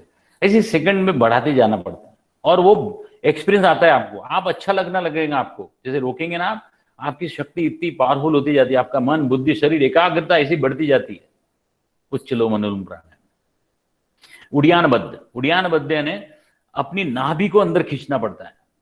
उड़ियानबद्ध, पूरी सांस बाहर छोड़ के नाभि को खींचना पड़ता है। और नाभि खींचते हैं ना, इसको उड़ियानबद्ध बोलते हैं, उड़ियानबद्ध। अब ये शुरुआत उड़ियानबद्ध से चालू करना पड़ता है। जैसी जो जो शरीर में ये लोग करते हैं ना, उससे शरीर के अंदर की पूरी नर्वस सिस्टम की जो भी ये रहते हैं प्रॉब्लम, वो सब दूर होते हैं अपने आप। उड़ियानबद्ध से शुरू होता है। जैसे जैसे करने के बाद फिर गुदाद्वार की नसें भी अंदर से खींची जाती है, तो उसको मूलबद्ध कहते हैं। यानी उड़ियानबद्ध, मूलबद्ध, गुदाद्वार की नसें खींची। जैसे दोनों ये खींचे जाते हैं ना, तो गले की नसें अपने आप खींची जाती है, उसको जालंधर बंध बोलते हैं। और ये तीनों बंद एक ही समय बन सकते हैं धीरे धीरे प्रैक्टिस करने के बाद, लेकिन शुरुआत उड़ियानबद्ध से करना पड़ता है। उड़ियानबद्ध यानी नाभि खींचना है, मूलबद्ध यानी गुदाद्वार की नसें अंदर खींचना है, जालंधरबद्ध यानी गले की नसें।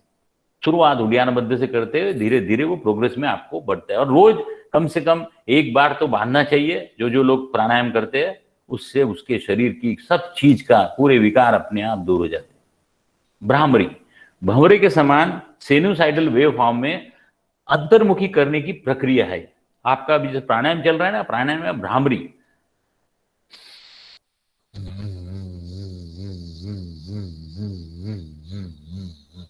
भंवरे के समान कंटिन्यूअस एक ही गूंज नहीं, ऐसे कम से कम 8 बार कम से कम करना है। आपको अच्छा लगेगा, जैसे आप करेंगे ना आपको अच्छा लगेगा। वो 8 से आप बढ़ा भी सकते हैं। भ्रामरी प्राणायाम मन को एकदम एकाग्र कर देता है। आपके अंदर में ब्रेन, आप दूसरे से पूरे बाहर से डिस्कनेक्ट हो जाते हैं और अंतर्मुखी होने की अनुभूति आती है। उसके बाद में जिह्वा शीतली प्राणायाम है। जीभ को मुंह से सांस कीजिए, वैसा वगस तक जाइए, पूरा पूरा आपका ठंडा करता है वो जिह्वा शीतली प्राणायाम। उसके बाद में दंत शीतली प्राणायाम,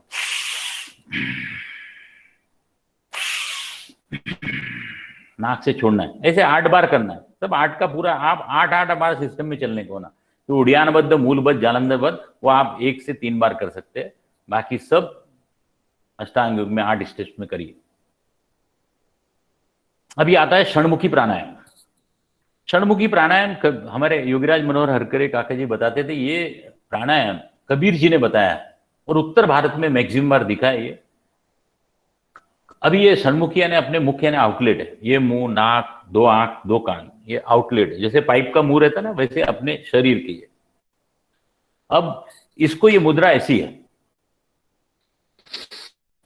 सांस खींचना है, उंगली ऐसी दबाना है आंख के ऊपर, धीरे से दबाना है। मुद्रा ऐसी, अंगूठे अंदर, ये ऐसे। दिव्य चित्र दिखाई देते हैं, कई चित्र, कई देवी देवता हैं आंख के सामने आते हैं, चले जाते हैं।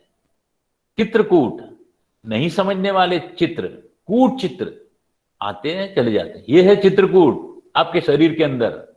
चित्रकूट के घाट पर भई संतन की भीड़, तुलसीदास चंदन की से तिलक देत रघुवीर। दर्शन कीजिए चित्रकूट का। षणमुखी प्राणायाम। फिर सांस नहीं रोक सके, अभी आपको जितनी देर तक सांस रोकना है उतनी देर तक रोकना है। फिर सांस नहीं रोक सके तो धीरे से छोड़ना है, धीरे से। जल्दीबाजी से नुकसान होता है। फिर से सांस खींचिए, रोकिए। अब अंगूठे अंदर डालना है। अनहतनाद सुनाई देते हैं। अनहतनाद यानी बिना आहत के नाद। जैसे मैं ताली बजा रहा हूं तो एक दूसरे से आहत होते हैं, बिना आहत का नाद, अनहतनाद। अनहतनाद सुनिए, बांसुरी का नाद, सागर की लहरों का नाद, मेघनाद, दुंदुबी नाद। हर पिंड के धर्म के हिसाब से नाद होता है।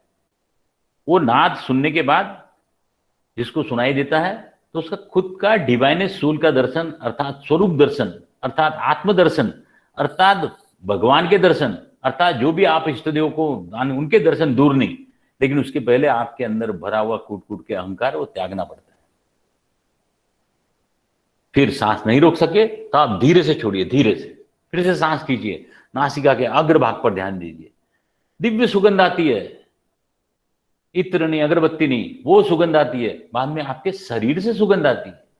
कई आप देखेंगे आपके पुराने कोई टीचर, गुरुजी, जिनके पास जाने से उनकी अलग ही सुगंध आती थी। उनके पास जाने से अपने को अलग ही कुछ एक अलग ही आती थी, अनुभूति होती है। कई लोग बहुत पुराने जमाने के जो गुरु थे वो सब है ना बहुत डेडिकेटेड लोग थे, तो उनके यहाँ सब चीजें हो जाता है। साधना से उनको अनुभूति मिलती है, कर्म से मिलती है, उनके डेडिकेशन से मिलती है।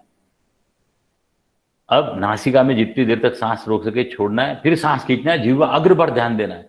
जिह्वा अग्र पर ध्यान देने से तृप्ति हो जाती है बिना खाए पिए।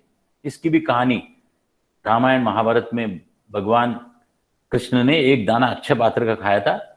10,000 दुर्वासा ऋषि के उनका पेट भर गया था। दुर्वासा ऋषि के मुनियों का 10,000 मुनि का पेट भर गया। हजारों अपनी जो नाड़ियां है ना वो तृप्त हो जाती है अगर जिह्वा अग्र पर ध्यान देंगे आप तो। ये रूपकात्मक तरीके से बताई हुई कि जिह्वा अग्र पर भगवान कृष्ण ने एक दाना रखा, 10,000 दुर्वासा ऋषि के मुनियों का पेट भर गया।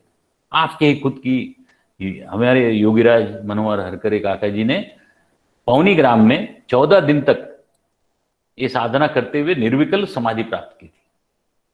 इसलिए उन्होंने अनुभूति के आधार में सब लिखा है। अब फिर से सांस नहीं रोक सके तो धीरे से छोड़ना है, फिर सांस लेना है और जिह्वा मूल पर ध्यान देना है। जिह्वा मूल पर ध्यान देने से पंच तत्व का ज्ञान अर्थात अपने पिंड का ज्ञान, अर्थात ब्रह्मांड का ज्ञान, अर्थात अपने शरीर का ज्ञान अपने आप हो जाता है। आप देखेंगे इसकी भी कथा भगवान कृष्ण ने बचपन में मट्टी खाए थे, मां यशोदा ने मुंह खोला था, पूरा ब्रह्मांड दिखता है, पिंड में ही ब्रह्मांड है। कीजिए ब्रह्मांड का दर्शन, आपको आप भी कर सकते हैं। ये किसी भी जिसने भी शरीर धारण किया है, जो भी मनुष्य, उसने उसको अधिकार है ये सब चीजें का अनुभूति लेने का। फिर सांस नहीं रोक सके तो छोड़ना है, फिर सांस लेना है, कंठ पर ध्यान देना है। कंठ पर ध्यान देते हुए अपने जो इष्ट देव का आप रोके रोके जितने देर रोक सके उतने बार नमन करना है। छठ चक्र वेदन आप देखेंगे जैसी ये अनुभूति ना, आपके अंदर का पूरा टर्बुलेंस शांत हो गया। आपको इतनी शांति की अनुभूति, आप क्योंकि अंतर्मुखी हो गए, आपको समझ गया कि अपने अंदर क्या है। आपकी अंतर्मुखी होने की शुरुआत भ्रामरी के बाद में षणमुखी प्राणायाम से होती है। आपको समझने लगता है कि मेरे शरीर में सही में कुछ तो भी है, उसकी अनुभूति लीजिए आप षणमुखी प्राणायाम से। अब मैं उसके बाद में एक षट चक्र वेदन ध्यान की प्रक्रिया आपसे कराऊंगा, जो मैंने बोला था 15 मिनट। वैसे बहुत सारी कहानियां हैं जो समय रहते, अभी 1:44 हो गया, समय रहते नहीं बता पाऊंगा समय के अभाव में। श्रवण कुमार की कहानी है, शंभुकवत की कहानी है, जो सब शरीर से रिलेटेड है, शरीर मन बुद्धि से रिलेटेड। लेकिन उसके पहले मैं योग दिवस के उपलक्ष्य में एक षट चक्र वेदन ध्यान की प्रक्रिया कराऊंगा। अपने शरीर में 7 योग चक्र है, मूलाधार, नाभि, हृदय, कंठ, तालु स्थान, भ्रूमध्य और सहस्त्रार। एक एक चक्र पर ध्यान देते हुए अपन ओम का नाद करेंगे। शुरुआत करेंगे मूलाधार से। हमेशा जब भी ध्यान देना है आपको तो शुरुआत मूलाधार से करेंगे। सांस खींचना है, मूलाधार पर ध्यान देते हुए ओम का नाद करेंगे। अभी मेरे साथ सभी लोग करेंगे, जितने भी लोग तैयार हो जाइए, बैठ जाइए, पद्मासन के पोज में बैठ जाइए या कुर्सी पर बैठे तो उस वैसे ही बैठे रहिए, कोई इशू नहीं है आपको, क्योंकि ऐसा जरूरी नहीं है कि पद्मासन में ही बैठ के करना है उसको, आप ऐसे ही बैठ के कर सकते हैं। ध्यान की प्रक्रिया है, इससे ध्यान लगने में बिल्कुल सहायता मिलती है और ध्यान लग जाता है। मैं एक एक चक्र पर ध्यान देते हुए ओम का नाद करने लगाऊंगा। पहले सांस खींचना है और ओम बोलते हुए सांस छूट जाती है। संगीत चल रहा है, ओम का मंत्र चल रहा है, और ये सब चलने के कारण आप उसका ध्यान अनुभूति लेते रहेंगे। मूलाधार, नाभि, वन्य हृदय, फिर कंठ, फिर तालु स्थान, फिर भ्रूमध्य और फिर सहस्त्रार। सहस्त्रार पर जब पहुंचेंगे, सहस्त्रार यानी यहाँ जहाँ बच्चा पैदा होने के बाद हड्डी नहीं होती उसको सहस्त्रार बोलते हैं। भ्रूमध्य यानी यहाँ, कंठ यानी यहाँ, तालु स्थान यानी यहाँ। तो ये सब जो चक्र है, ये चक्र पर ध्यान देते हुए जब सहस्त्रार पर पहुंचेंगे तब आपने ओम की नाद समाप्त होने के बाद में मैं मंत्र पुष्पांजलि बोलूंगा, आपने सुनना। ध्यान की अभूतपूर्व प्रक्रिया। और ये जो किया है ना, ये योगीराज मनोहर हरकर की आवाज में ऑडियो में आपको बाद में फिर व्हाट्सएप कर दूंगा। और उसके बाद में अपन योग निद्रा करेंगे, वो भी 5-7 मिनट, 8 मिनट, 10 मिनट के अंदर। तो पूरा आपको ये जो अनुभूति लेवल का एक छोटा सा डेमोन्स्ट्रेशन जरूर मिलेगा। छोटा सा नहीं, यानी एक षट चक्र वेदन तो पूरा प्रक्रिया है। योग निद्रा के बारे में भी आप उसी तरह से अनुभूति लेंगे। तो शुरू करेंगे अपन, रीढ़ की हड्डी सीधी, आंखें बंद, शुरू करेंगे। सांस खूब खींचे, खूब।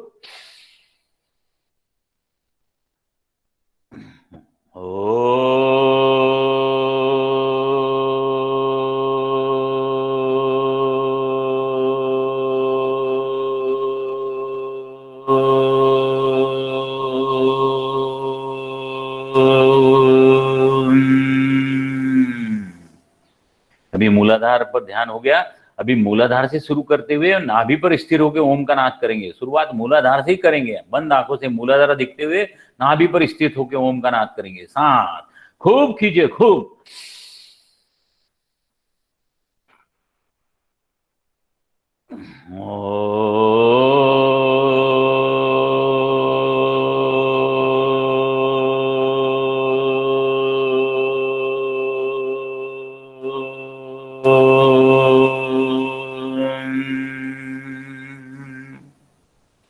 अच्छे। मूलाधार नाभि, अब हृदय पर स्थित होकर ओम का नाद करेंगे, लेकिन देखना मूलाधार से ही शुरू करेंगे। सांस खूब कीजिए, खूब।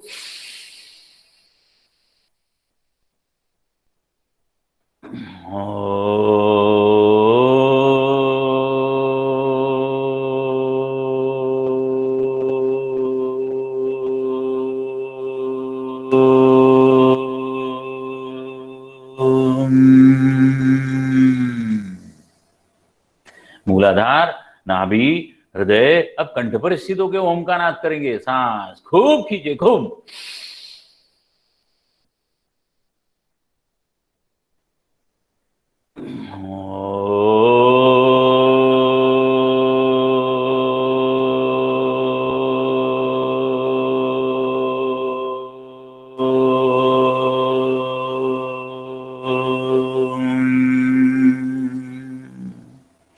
मूलाधार नाभि हृदय कंठ, अब तालु स्थान, वहां पर ध्यान करेंगे। शुरुआत मूलाधार से, सांस खूब खींचे, खूब।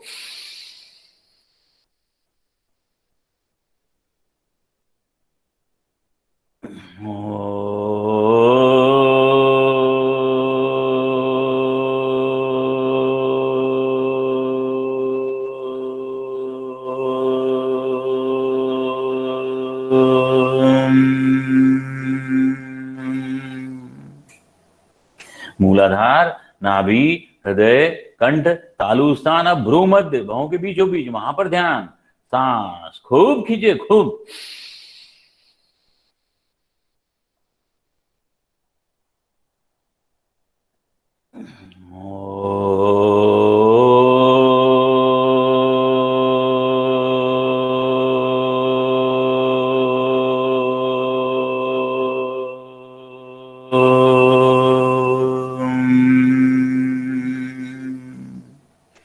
मूलाधार नाभि हृदय कंठ तालु स्थान भ्रूमध्य, अब सहस्त्रार, मस्तिष्क के बीचों बीच, वहां पर ध्यान।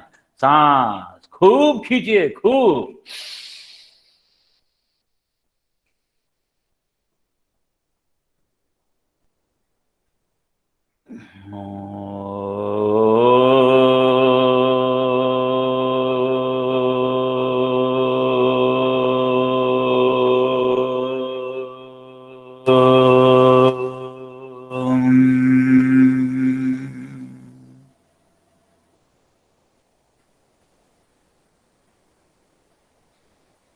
हरि ओम। यज्ञेन यज्ञमयजन्त देवास्तानि धर्माणि प्रथमान्यासन तेहनाकं महिमाना सचन्त यत्र पूर्वे साध्या सन्ति देवा।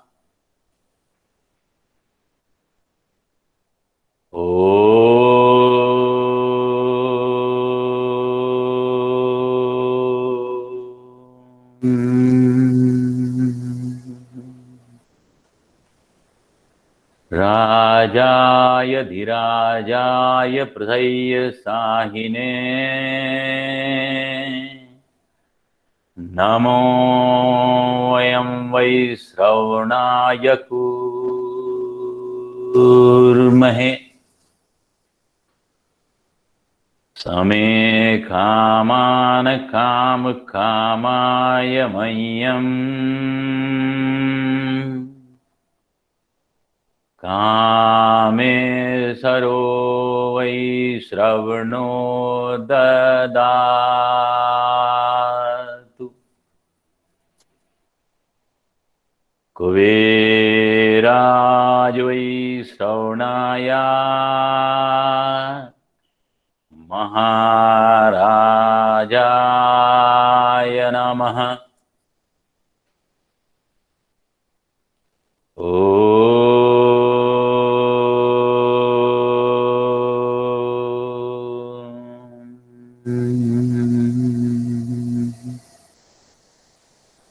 स्वस्ति साम्राज्यं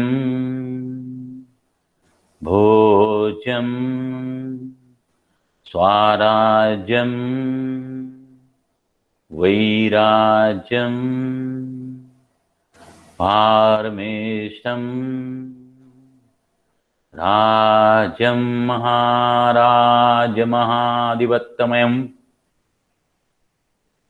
समंत पर्यायी सार सार्वभौमत् सार्वायुत आन्तादापरार्धात् पृथिवी समुद्र पर्यन्ताह्यः एकराडिति तदप्ये श्लोको विगीतो मारुतः परिवेष्टारो मरुतस्याय वसन ग्रहे आवीक्षितस्य कामाप्रिये विश्वे देवाय सभासदिति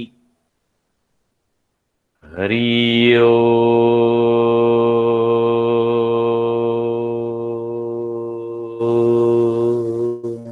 ओम तत्सत् हरि ओम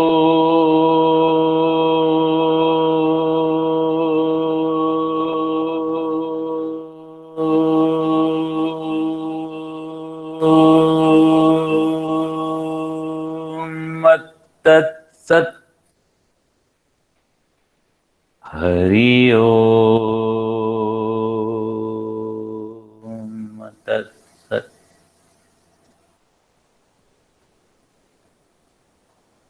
षट चक्र भेदन ध्यान प्रक्रिया समाप्त हुई। दोनों हथेलियां आपस में मलते हुए अपने चेहरे पर रखकर धीरे धीरे उसकी गर्मी अनुभव करते हुए अपने आंखों से नीचे उतारते हुए आप अपने दोनों नेत्र खोल सकते हैं।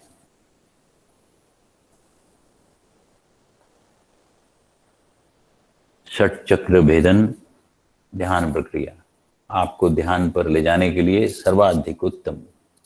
शरीर में संगीत चलता है ओम का, शरीर सांस लेने और छोड़ने में बिजी रहता है, आपका विचार कोई भी इधर उधर नहीं भटकता और आप फोकस रहते हैं मन बुद्धि शरीर को एकाग्र चित्त लाने के लिए।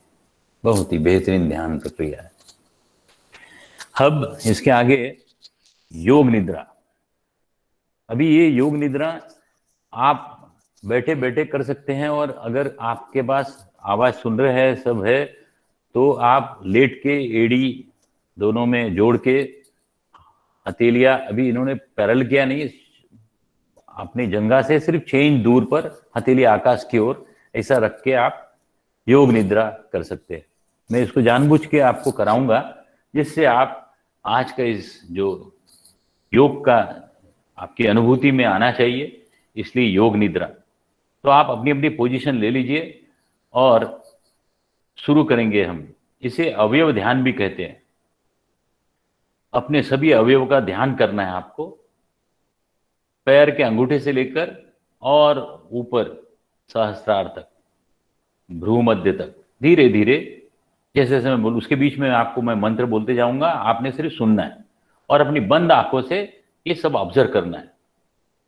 लेट के जो लेट के कर रहे हैं वो लेट जाइए और अपनी एड़ियां दोनों जोड़िए और हथेलियां जंघा के ऊपर, जंघा के आजू बाजू 6 इंच दूरी पर आकाश की ओर दिखती हुई, और जैसी मुंडी सीधी रखना चाहे सीधी, जैसी रखना चाहे वैसी। शुरू करेंगे योग निद्रा। बैठे हुए जो करना चाहते हो बैठे हुए भी कर सकते हैं। योग निद्रा। शरीर सुप्त अवस्था में जाता है पर जीवात्मा जागृत रहता है। जीवात्मा और शरीर इसको जानने के लिए योग निद्रा, योगियों की निद्रा। शरीर सोता है, जीवात्मा जागृत रहती है। शुरू करेंगे। हरि ओम तत्सत्।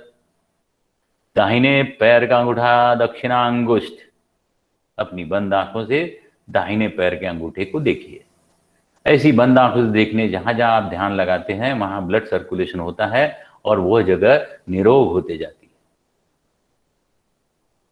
इसका फायदा मधुमेह वाले लोग और बाकी जिनको एंग्जाइटी है सबको शांत करते हुए, जिसको निद्रा है, अनिद्रा है, ज्यादा नींद आने वाली उसको सामान्य आती है, जिसको अनिद्रा है उसको नींद आती है। बहुत फायदे है योग निद्रा से। शुगर लेवल कम होता है, संतुलित होता है।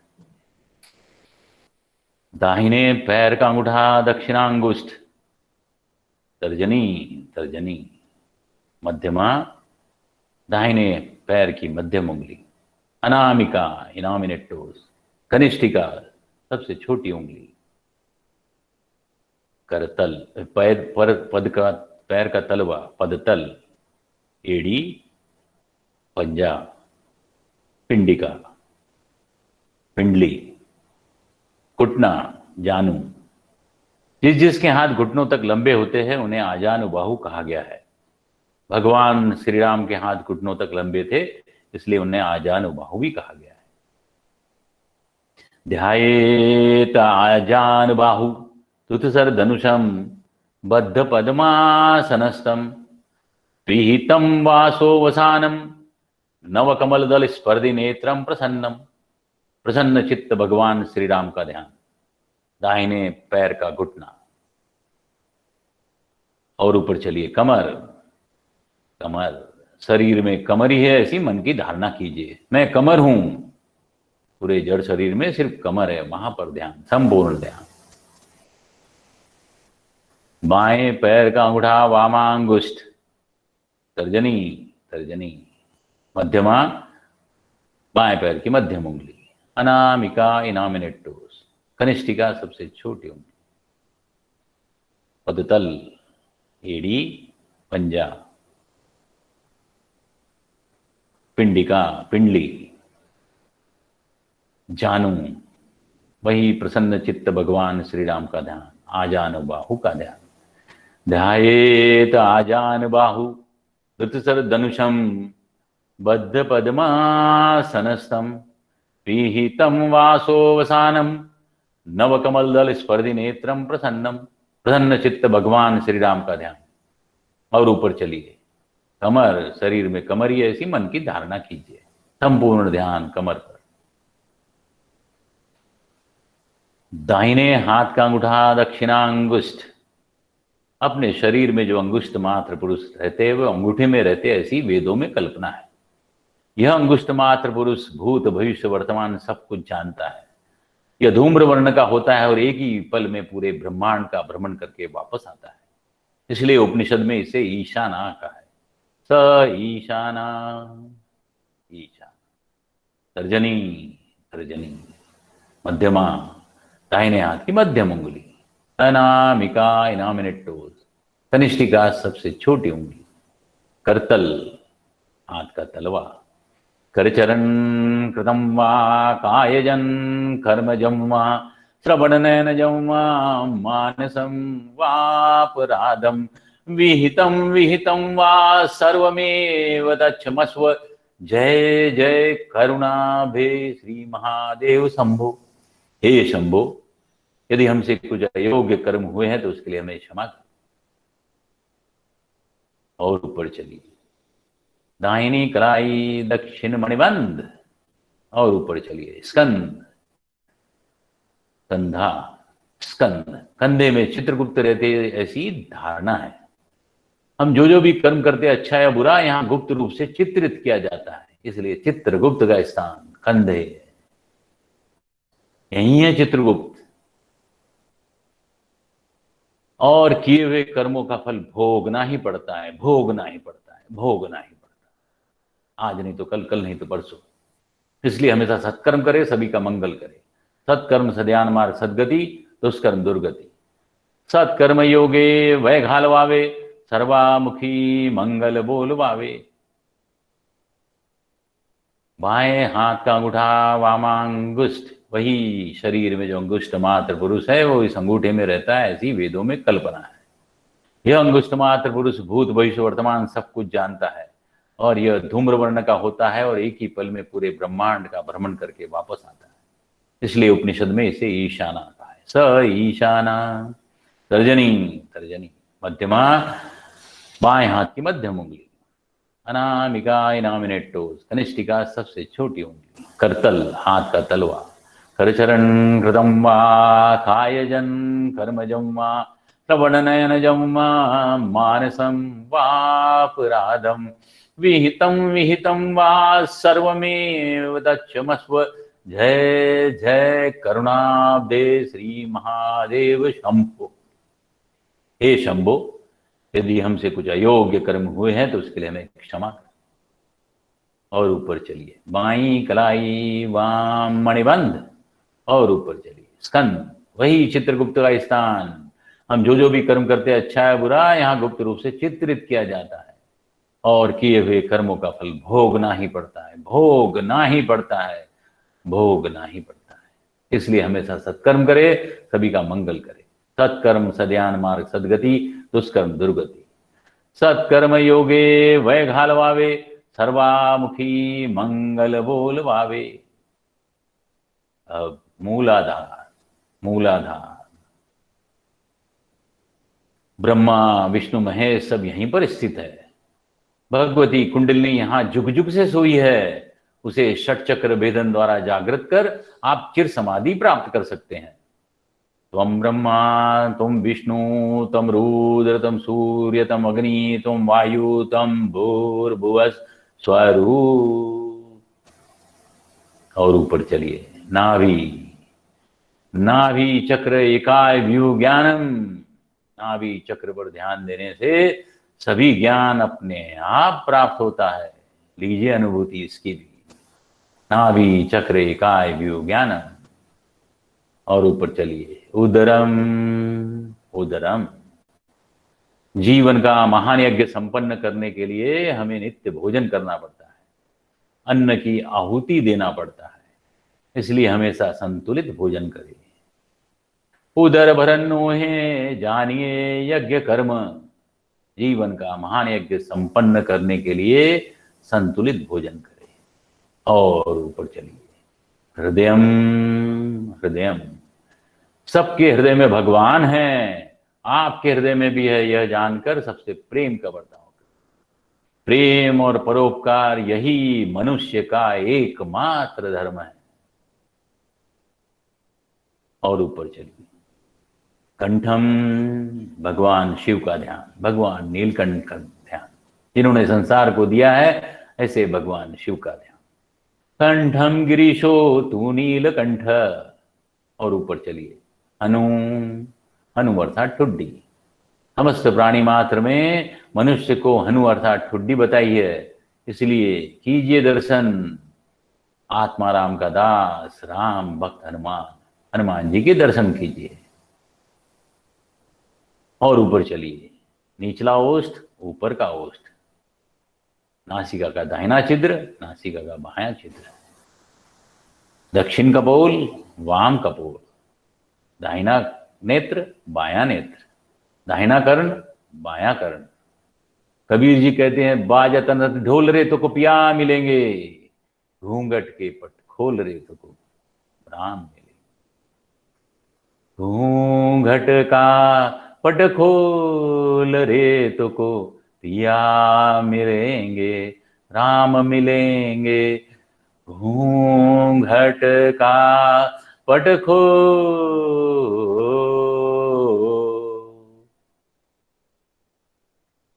भ्रू मध्य, भवों के बीचों बीच, सहस्त्रार, मस्तिष्क के बीचों बीच। अभी अपनी दोनों बंद आंखों से अपने इष्ट देव, अपने माता पिता, अपने गुरुजन, उनका नमन करेंगे।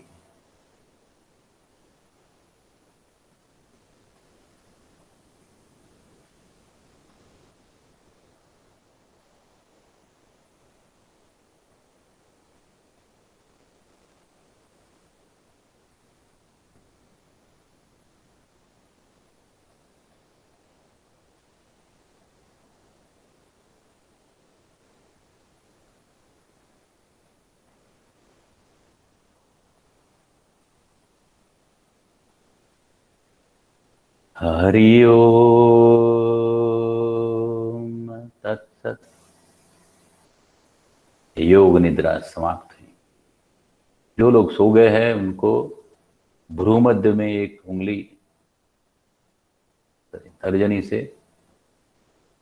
एक टपका मार के उठा सकते हैं, या जो अपने आप उठेंगे उठे।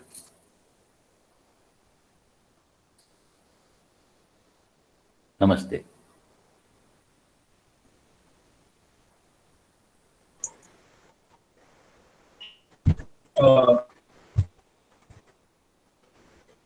नमस्ते मैसी। नमस्ते मोहित जी। नमस्ते सर। धन्यवाद। क्या सर? इसको ये अनुभूति के लिए धन्यवाद। अरे बहुत बहुत अच्छा। श्रेय जी, आप थोड़ा सा mic से end करेंगे?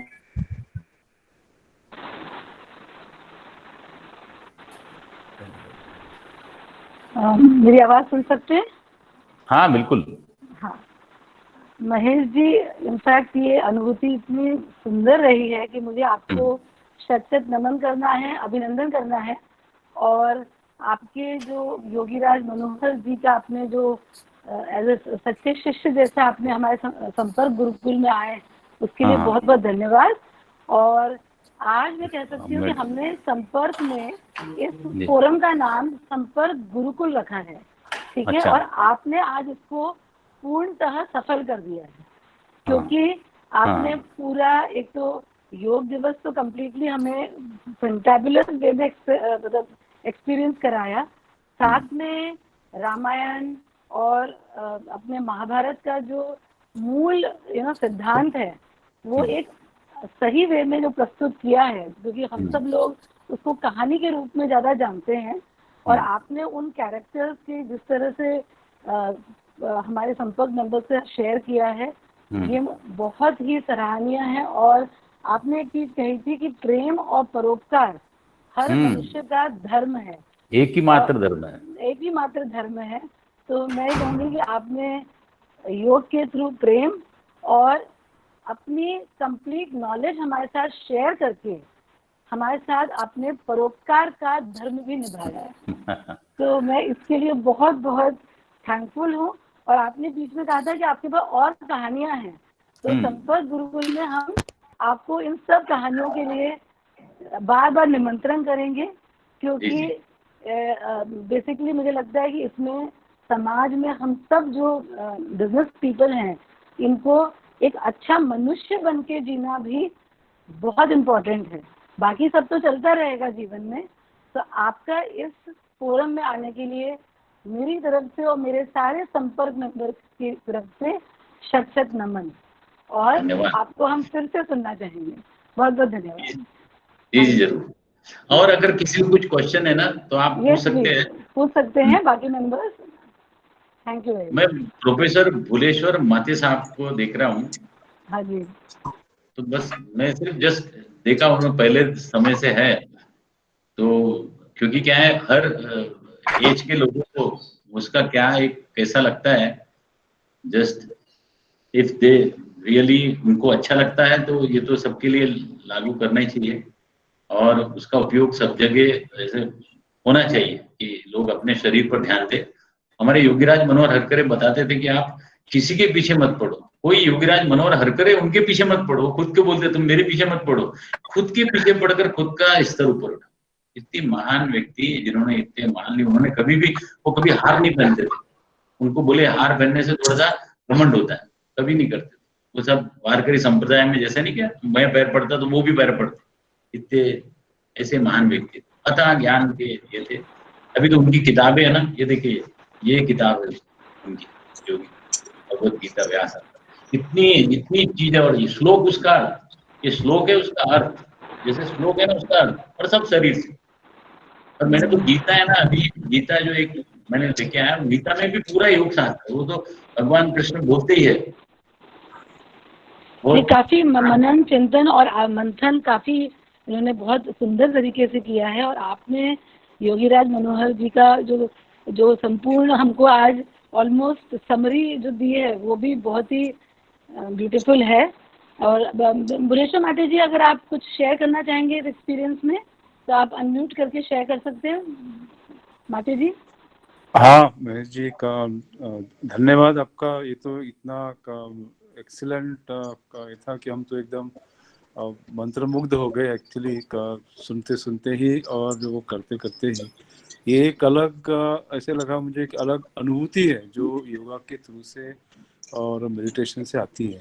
तो मैं आपका बहुत बहुत धन्यवाद करना चाहूँगा और हम सबको इससे फायदा ही होगा ऐसा मैं कहता वो हूँ। वीरेंद्र जी का धन्यवाद करने को ना, क्या वीरेंद्र जी है ना, ये इसको मालूम नहीं, हमारे से डिस्कशन हुआ और उन्होंने ये अभी कुछ तो भी तीसरा है चौथा है उन्होंने अरेंज किए और उसमें हर एक में आते हैं। तो वो एक्चुअली क्या है, ये उनका इनिशिएटिव है, ये उनके ऊपर का मैं उनको धन्यवाद देता हूँ कि उन्होंने ये सब, और वो करते भी है। और मैं आपको नहीं क्या, वो योग निद्रा और जो ये षटचक्र भेदन, ये दोनों योगीराज मनोहर हरकरे की आवाज में भेजूंगा, तो आप अभी ये कंटिन्यू कर सकते हैं, उनको सुनना ही और वैसे ही करना है, बाकी कोई बहुत बड़ा कठिन काम नहीं। महेश जी, हाँ बोलिए। महेश जी, हाँ। मैं आपको काफी देर से सुनते आ रहा हूँ और अभी धीरे धीरे आप योगी जी जैसे ही बोलने लगे हैं, ये मैं आपको बताना चाहता हूँ। आप वो धीरे धीरे एक एक इंच उसके तरफ बढ़ रहे हैं, ऐसा मैं आपको बताना चाहता हूँ। क्योंकि मैं एज अ थर्ड पार्टी मैं आपको ये बताना चाहता हूँ कि आप धीरे धीरे योगी जी जैसे बन रहे हैं बस। Thank you. नहीं वो तो क्या है, धीरे धीरे वो हर व्यक्ति है ना, उसका थोड़ा थोड़ा उत्क्रांत तो होता है। आप कोई भी करेगा, हर शरीरधारी जो भी है धीरे धीरे करता है, तो उसको कुछ ना कुछ तो फ्रूट्स, अगर आम आप बोलते तो आम ही काटते हैं, बबूल बोएंगे तो आम नहीं काट सकते, ऐसी सिनारी। बोलिए सर। महेश जी, कुछ लोग चैट बॉक्स में डाल रहे हैं कि जो ये किताबें या सीडी हैं, उनका हमें रिटर्न में नाम और या कहाँ से मिल सकती है। अगर आप वीरेंद्र जी के साथ शेयर कर देंगे तो वीरेंद्र जी ग्रुप के साथ शेयर कर देंगे। हाँ तो मैं क्या ये प्रेजेंटेशन भेज देता आपको। और ये ना, ये वैसे दीनी बुक डिपो में रखे थे, लेकिन अभी ना एक हमारे योगीराज मनोहर हरकरे, उनकी पीछे रमना मारुति नगर है, 85 रमना मारुति नगर, वहाँ वो पूरा एक उनका स्मृति मंदिर है, हमने इनका बना, योगीराज मनोहर हरकरे जहाँ रहते थे वही घर को हमने स्मारक बनाया। तो वहीं मिलती है सब किताबें, वहाँ रहती है, सुबह मॉर्निंग में खुला ही रहता है, वहां से कोई भी किताब ले सकता है। 85 रमना मारुति नगर, एक रमना मारुति का मंदिर है इधर, तो उसी के पीछे वो रहते हैं, हम वहीं जाते थे। मैं बता रहा, इतने सिंपल थे। जब मेरी पहली मुलाकात हुई ना, तो जब मेरे को नेमा साहब ने भेजे, तो वो अपनी धोती धो रहे थे घर में, कुएं से पानी लेके धोती धो रहे। तो बोले मुझको मालूम है 6 बजे की बात होगी, 6 बजे गया था। बहुत महान व्यक्ति है। अर्षद जी, आप वॉलेंटियरली अनम्यूट करके बात कर सकते हैं, यू आर मोस्ट वेलकम। जी महेश सर, मैं हर्षद दामले बोल रहा हूँ। हाँ, और योगा तो काफी जगह सीखने मिलता है, लेकिन मेडिटेशन काफी कम सुनने को मिलता है। सबसे पहले आपको धन्यवाद चाहता हूं। अच्छा।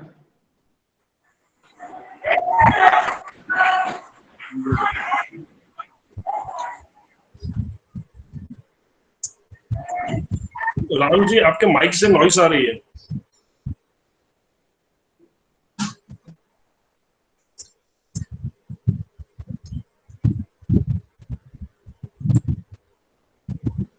अभी टाइम अपना टाइम से हो गया कि ना, 2:16 हो गए, ज्यादा ही हो गया। महेश जी। हाँ जी सर। हेलो। हाँ सर। मन भटके उसके लिए क्या करना चाहिए? जैसे ध्यान करते टाइम कभी कभी जो विचार आ जाते हैं उसको भटके, ये ना देखो, आप जितने भी मैंने षटचक्र भेदन और ये कराया ना, ये आपको बिजी रखते हैं ना। आप सांस ले रहे हैं, छोड़ रहे हैं, तो आपका मन भटकते ही नहीं कहीं। यू आर एक्चुअली सांस ले रहे हैं, ओम का नाद कर रहे हैं, मूलाधार में देख रहे हैं, तो you are busy with this activity, तो तुम्हारा मन भटकता नहीं, धीरे धीरे फोकस हो जाता है। यही उन्होंने सिस्टम डिवाइस करा। उनको मालूम है कि ये सब शरीर में ऐसे बैठ गए, ध्यान, अभी आपको बोलूंगा ध्यान में बैठो, और आप कुछ भी किसी का ध्यान नहीं, काले लाल मुंह का बंदर नहीं आने को, आप सबको देख लो, लेकिन लाल मुंह का बंदर नहीं देखना। तो पहले सबके सामने, आपके नजरों के सामने लाल मुंह का बंदर ही चाहिए। वो जो है वो है ही। इसलिए सब विचार वो सब आने देना, वो अपने आप चले जाते धीरे धीरे ना। ये जो इनकी विपश्यना साधना थी ना, और जो ये है ना इनका, कि सब अलग अलग मेथड है। सब दिल्ली जाने के लिए 4 रास्ते हैं, जाना दिल्ली है मंजिल। अब हर पिंड के धर्म के हिसाब से जो साधना उसको अच्छी लगने लगी, वो डेवलप हो जाती। और ये हमको इतना मालूम है कि ये हमने किया है, और बाकी भी लोग करते हैं ना, जो सब तो एकदम। एक तो पहली बात, आपकी हेल्थ बहुत अच्छी रहती, आपका मन प्रसन्न रहता है। आप जैसे करते हैं ना, वो पूरे योगासन करते हैं ना, 1 घंटा 1.25 घंटा लग जाता है पूरा योग ध्यान करते हुए, प्राणायाम करते हुए, और ये आखिरी योग की तरह करते हुए। You are happy from inside. मैं जैसे वो निकलता हूँ ना, मेरे को बाकी चीज का इतना इंटरेस्ट नहीं रहता। ये करना, अगर ये करे बिगर मैं निकलते नहीं कर सकता। मेरा एक प्रिंसिपल, मैंने नहाने के बाद में ये करता हूँ और बाद में निकलता, बाद में थोड़े स्पंजिंग वगैरह कर चुके फिर एकदम तैयार होकर निकलता हूँ। तो बहुत ही इतनी आनंद की अनुभूति, आप रोज आनंद की अनुभूति ले सकते, इतना पावर है इसमें। You will enjoy your life 101%, it is guaranteed. ये अपना जो इनसाइड का जो हैप्पीनेस है ना, you are happy from inside. तो हैप्पी फ्रॉम इनसाइड वाला आदमी देखिए, अभी मेरे को कोई बता दो थोड़ी कुछ नहीं, जो मैं बता रहा हूँ मैंने अंदर से जो किया वही बता रहा हूँ। जैसे कोई मैंने कोई जो सीखा था, समझा था, जो किया था, इसलिए मैंने आपको अच्छी तरह से बता दिया। और आप देखेंगे ना, ये सही में लोगों की जो मेंटल ब्लॉक हो जाते हैं ना, अब उन्होंने बताया ना, वो प्रेम और परोपकार यही मनुष्य का धर्म है। मतलब 5 दोस्त चाय पीने जाते हैं, एक अंग्रेज, एक फ्रेंच, एक हिंदी साइडर, एक महाराष्ट्रियन, एक बंगाली। अंग्रेज बोलता bring 1 cup T, Hindi cider बोलता 1 कप चाय लाइए, बंगाली हमारा चाह, 1 कप चाह आना, और फ्रेंच वाला ते बोलते वेटर लेके आता, लीजिए चाय लीजिए। नो आई डोंट वांट चाय, आई वांट टी।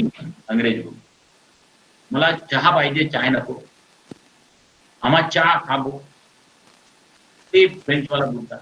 अब सर, चाय तो चाय है, नाम बदलने से सब्सटेंस बदलता नहीं।